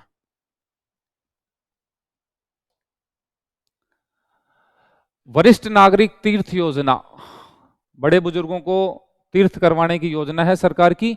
देवस्थान विभाग जो मंदिरों को निर्माण, रख रखाव, संचालन आदि करता है, उस विभाग का नाम है देवस्थान विभाग। कितने लोगों को करवा रहा है अब की बार? 50,000 लोगों को तो रेल से भेज रहा है और 6,000 लोगों को हवाई जहाज से भेज रहे हैं मुख्यमंत्री। ठीक है। और गौरी देवी कला केंद्र की स्थापना कहाँ की गई है? बीकानेर में। हाल ही में बजट में घोषणा की गई गौरी देवी कला केंद्र, लोकल कलाकारों को हितों का संरक्षण करने के लिए। अब सस्टेनेबल डेवलपमेंट, तीनों चीजें हो गई, एग्रीकल्चर से संबंधित, इंडस्ट्री से संबंधित और सर्विस से संबंधित। अब आ जाओ सस्टेनेबल डेवलपमेंट से संबंधित योजनाएं। जैसे नीति आयोग द्वारा जारी किया जाता है ये, राजस्थान की स्थिति कितनी है? नीति आयोग द्वारा जारी सस्टेनेबल डेवलपमेंट इंडेक्स में राजस्थान का स्कोर कितना है? 67। मतलब 67 इनको बोलते हैं फ्रंट रनर स्टेट। अब हमारा सस्टेनेबल डेवलपमेंट इंडेक्स में हमारा स्टेटस क्या है? राजस्थान फ्रंट रनर स्टेट माना जाता है। टॉप के राज्यों में है उत्तराखंड और केरल, और निचले पायदान पे, ठीक है, निचले पायदान पे सबसे लास्ट में आता है बिहार, झारखंड। राजस्थान बीच सी में है। 100 स्कोर में से हमारे को मिला है 67, एवरेज सा है, फ्रंट रनर। देखो एसडीजी के बारे में हम पहले ही बता चुके हैं, इसमें 2016 से और 30 तक का एक टारगेट रखा है हमने, 17 गोल हैं इसमें, और उन 17 गोल को अचीव करने में राजस्थान कितने नंबर पे आता है? तो 100 में से हमारे को कितने मार्क्स मिले हैं? 67। टॉप स्कोरर है उत्तराखंड और सबसे बेकार पोजीशन पे है बिहार। अब अलग अलग जो 17 गोल हैं, एवरेज में तो हम 67 है, लेकिन अगर हम देखें कि इन 17 गोल में से हमने सबसे अच्छा परफॉर्मेंस 100 में से 100 किस में लिया है? भाई जैसे 12वीं में या 10वीं में 6 सब्जेक्ट हैं, ऑल ओवर हमारे कितने मार्क्स आए हैं? 67%। लेकिन एक मान लो मैथ में हमारे 100% आ जाए, ठीक है, तो वैसे ये है कि 100 का स्कोर किस में है? इसमें। किफायती एवं स्वच्छ ऊर्जा में राजस्थान का स्कोर कितना है? 100। किफायती और स्वच्छ ऊर्जा में एसडीजी का एक गोल है, ये 17 में से एक, इसमें हमारा स्कोर है 100। जिलेवार अगर अपन देखें, ये तो ऑल ओवर राजस्थान की बात। अब अगर डिस्ट्रिक्ट वाइज देखें तो श्रेष्ठ जिला है झुंझुनू और निम्नतम है जैसलमेर। ठीक है, एसडीजी में बेस्ट स्कोरर डिस्ट्रिक्ट झुंझुनू और सबसे न्यूनतम निम्नतम जैसलमेर। ठीक है, ये था एसडीजी वाली रिपोर्ट। अब मिशन हरियाला, मिशन हरियालो क्या है? पर्यावरण संबंधित है। कितना टारगेट है? 10 करोड़ पौधे लगाने का टारगेट है। ठीक है, अब आ जाओ सामाजिक सुरक्षा और नागरिक कल्याण से संबंधित योजनाएं, और लास्ट चैप्टर है सोशल सिक्योरिटी और सिटीजन वेलफेयर स्कीम्स आएंगी इसमें। इसमें वृद्धावस्था और विधवा पेंशन, महिलाओं की कोई स्कीम चल, सोशल वेलफेयर से संबंधित जो भी स्कीम है वो इसमें आ जाएगी। पहले देखते हैं, विधवा विवाह उपहार योजना चला रही है सरकार। क्या है? 51,000 रुपए देगी विधवा के पुनर्विवाह के ऊपर। एलपीजी सिलेंडर सब्सिडी योजना, इसमें 12 सिलेंडर कितने रुपए में सरकार दे रही है? 450 रुपए में 12 सिलेंडर। ठीक है, इससे ऊपर लेंगे तो पूरा। और सब्सिडी कितनी दे रही है? महिला मुखिया के खाते में बैंक अकाउंट में कितने रुपए आते हैं? 356 रुपए सब्सिडी में। ठीक है, तो वैसे तो 906 रुपए का सिलेंडर है, लेकिन सब्सिडी मिला के हमारे को कितना पड़ रहा है? 450 का। तो 12 सिलेंडर दिए जाएंगे, 450 का एक सिलेंडर, सब्सिडी है 356। ये क्या है? एलपीजी सिलेंडर सब्सिडी योजना, राजस्थान गवर्नमेंट की स्कीम है। किशोरी बालिका योजना, 14 से 18 वर्ष की जो किशोरियां स्कूल से ड्रॉप आउट हैं, उनके लिए योजना है। उनको वापस पढ़ाया जाए, उनको शिक्षित किया जाए, उनको सशक्त किया जाए, उनको काम सिखाया जाए, स्किल डेवलपमेंट सिखाया जाए, जिससे वो क्या बने? आत्मनिर्भर बन पाएंगी। किशोरी बालिका बालिकाओं को आत्मनिर्भर स्किल डेवलपमेंट करने वाली योजना। लाडो प्रोत्साहन योजना, लाडो बालिकाओं के लिए ही होगी, लाडो का मतलब। लाडो प्रोत्साहन योजना 2024 में कितने रुपए? 1.5 लाख रुपए दिए जाएंगे। कितनी किस्तों में? 7 किस्तों में। 1.5 लाख रुपए कितनी किस्तों में? 7 किस्तों में। ठीक है, ये दिए जाएंगे बच्ची के जन्म के समय, फिर उसका 1 साल का टीकाकरण हो गया। ठीक है, जन्म के समय दे दिया, फिर 1 साल का टीकाकरण हो गया, फिर एक पहली क्लास में एडमिशन हो गया तब दे दिया उसको, फिर उसके बाद में छठी क्लास में दे दिया, फिर 10वीं क्लास में दे दिया, फिर 12वीं क्लास में दे दिया, फिर ग्रेजुएशन करने के बाद दे दिया।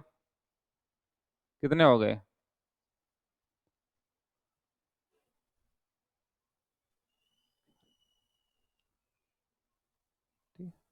इस तरह से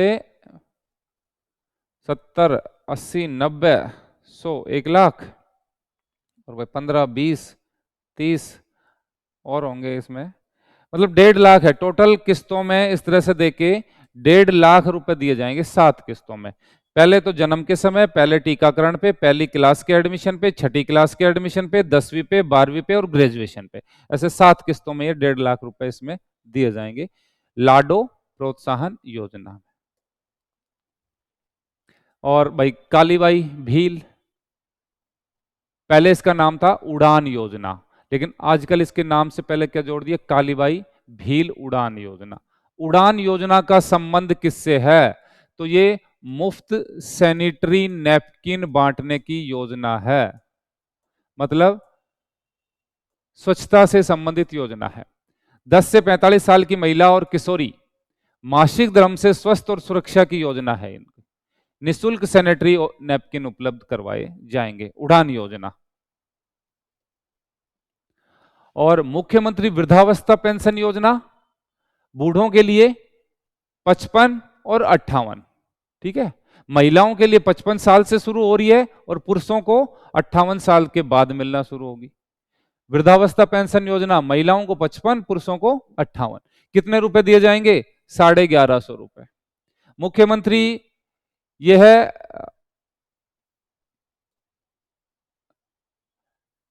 मुख्यमंत्री पेंशन योजना, अकाल नहीं है, एकल नारी है ये। ठीक है, इसको क्या बोलेंगे? एकल नारी, एकल नारी पेंशन योजना।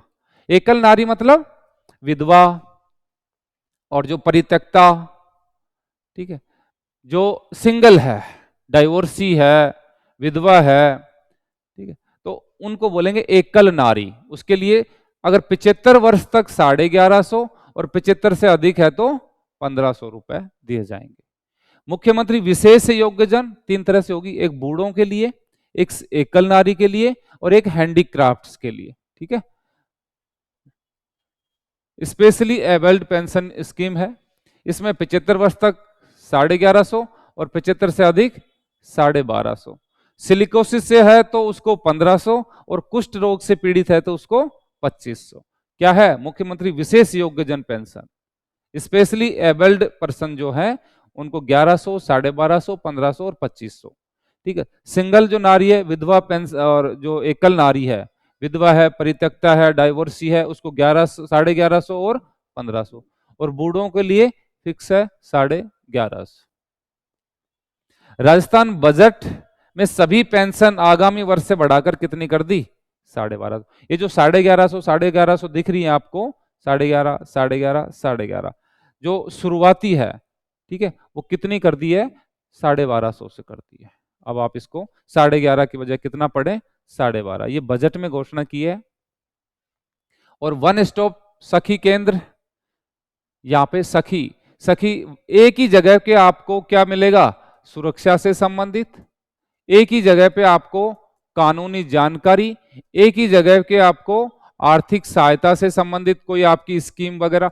मतलब महिलाओं को कौन बताए कि उनके लिए क्या योजनाएं हैं, वो कहाँ जाएं, किससे सुरक्षा मांगे, तो किसके पास जाएं? एक सखी सेंटर बनाया गया है, वहां आप जाएं, अपनी समस्या बताएं। वन स्टॉप मतलब एक ही जगह के ऊपर आपको सारी आपकी प्रॉब्लम सोल्व कर दी जाएंगी। महिलाओं को चिकित्सा, महिलाओं को पुलिस, कानूनी सहायता और सलाह उपलब्ध कराई जाएगी। कहां पे? सखी सेंटर पे। और भाई बच्चों से संबंधित योजनाएं, एक ICDS integrated child development scheme बोलते हैं इसको। समेकित बाल विकास योजनाएं कब से चालू है? ये बहुत पहले से, इंदिरा गांधी के टाइम से चल रही है, 75 से। और इसमें क्या होता है? आईसीडीएस में बच्चों के विकास के, संपूर्ण विकास की जितने भी योजनाएं वो सब इसमें से समाहित है। मिड डे मील भी चल रहा है एक।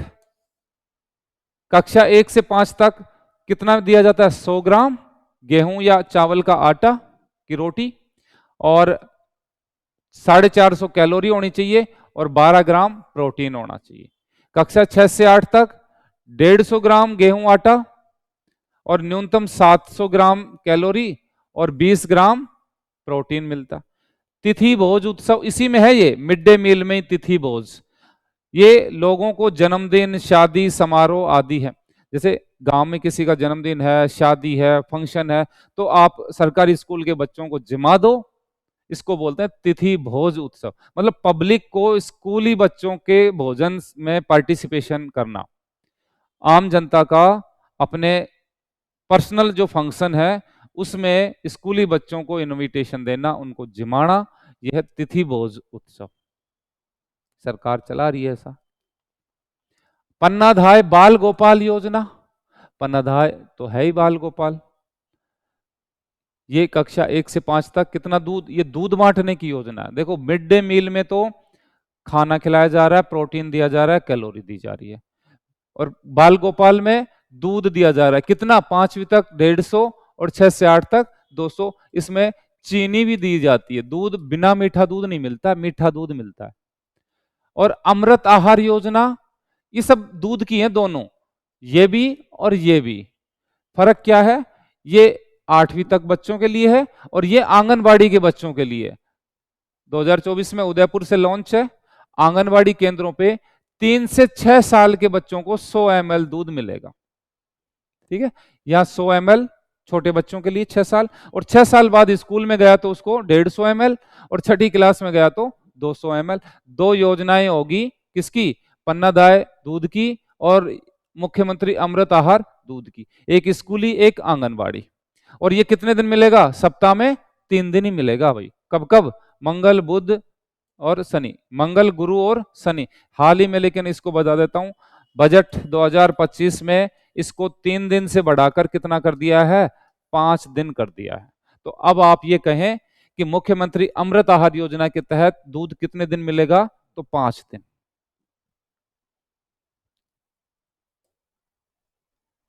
और डॉक्टर सविताबेन अंबेडकर अंतर्जातीय विवाह, ठीक है, सोशल अपलिफ्टिंग स्कीम्स हैं ये। डॉक्टर सविताबेन अंबेडकर, ये क्या है कि इंटरकास्ट अगर कोई मैरिज करता है तो एससी की और स्वर्ण के लिए है ये। अगर इस तरह से कपल है जर्नल और एससी में, तो 10 लाख रुपए की वित्तीय सहायता मिलेगी। ठीक है, ये क्या है? सविताबेन अंतर्जातीय विवाह। नेक्स्ट खबर, सहरिया, खैरवा, कथोड़ी जनजाति को फूड सिक्योरिटी व्यवस्था नई लेके आए। इसमें क्या है? वो 35 kg तो सबको मिलता ही मिलता है, लेकिन इस स्कीम के तहत उनको चीनी भी मिलेगी, उनको दाल भी मिलेगी, उनको तेल भी मिलेगा। इस तरह की योजनाएं सरकार लेके आई है, लेकिन 3 ही जनजातियों के लिए है ये, सहरिया, खैरवा और कथोड़ी। और भाई बाबा, 2 दिव्यांगों के लिए योजना, बाबा आमटे यूनिवर्सिटी कहाँ है? जयपुर में। और महात्मा गांधी दिव्यांग यूनिवर्सिटी कहाँ है? जोधपुर में। दिव्यांगों के लिए सरकार ने 2 यूनिवर्सिटी बनाई है। नवजीवन योजना क्या है?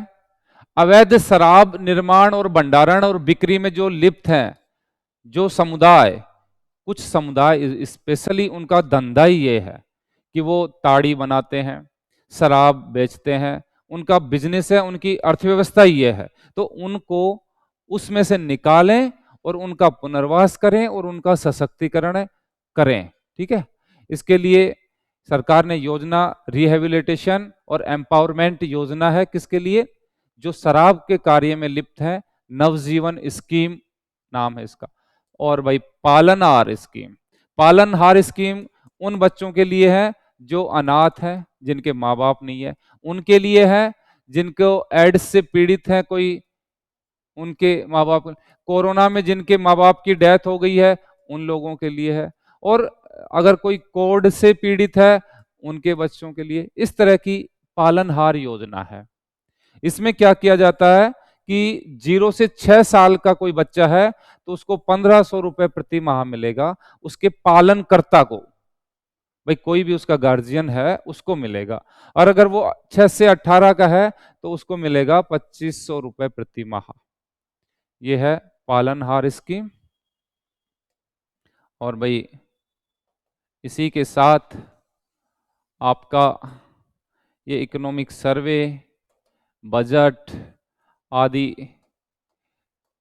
कंप्लीट होता है। और इसमें आपका हमने करंट अफेयर्स करवाया जनवरी टू सितंबर, ठीक है, राजस्थान करंट करवाया, वो इसी के साथ हो गया जनवरी टू सितंबर। जनवरी फरवरी मार्च 3 तो अलग है, बाकी अप्रैल मई जून जुलाई अगस्त सितंबर वो इसी नेशनल के साथ ही हैं, आगे लास्ट की 20-25 मिनट में।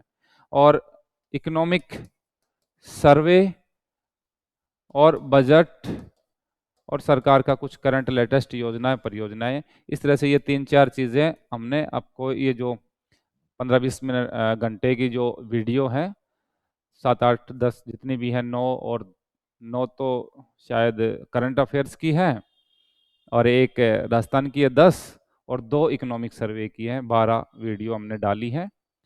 तो इसी के साथ हमारा ये समाप्त होता है ये सेशन।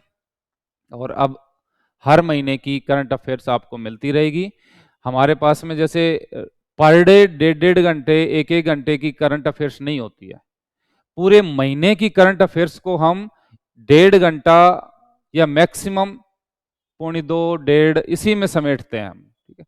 तो इतनी ही होती है बस।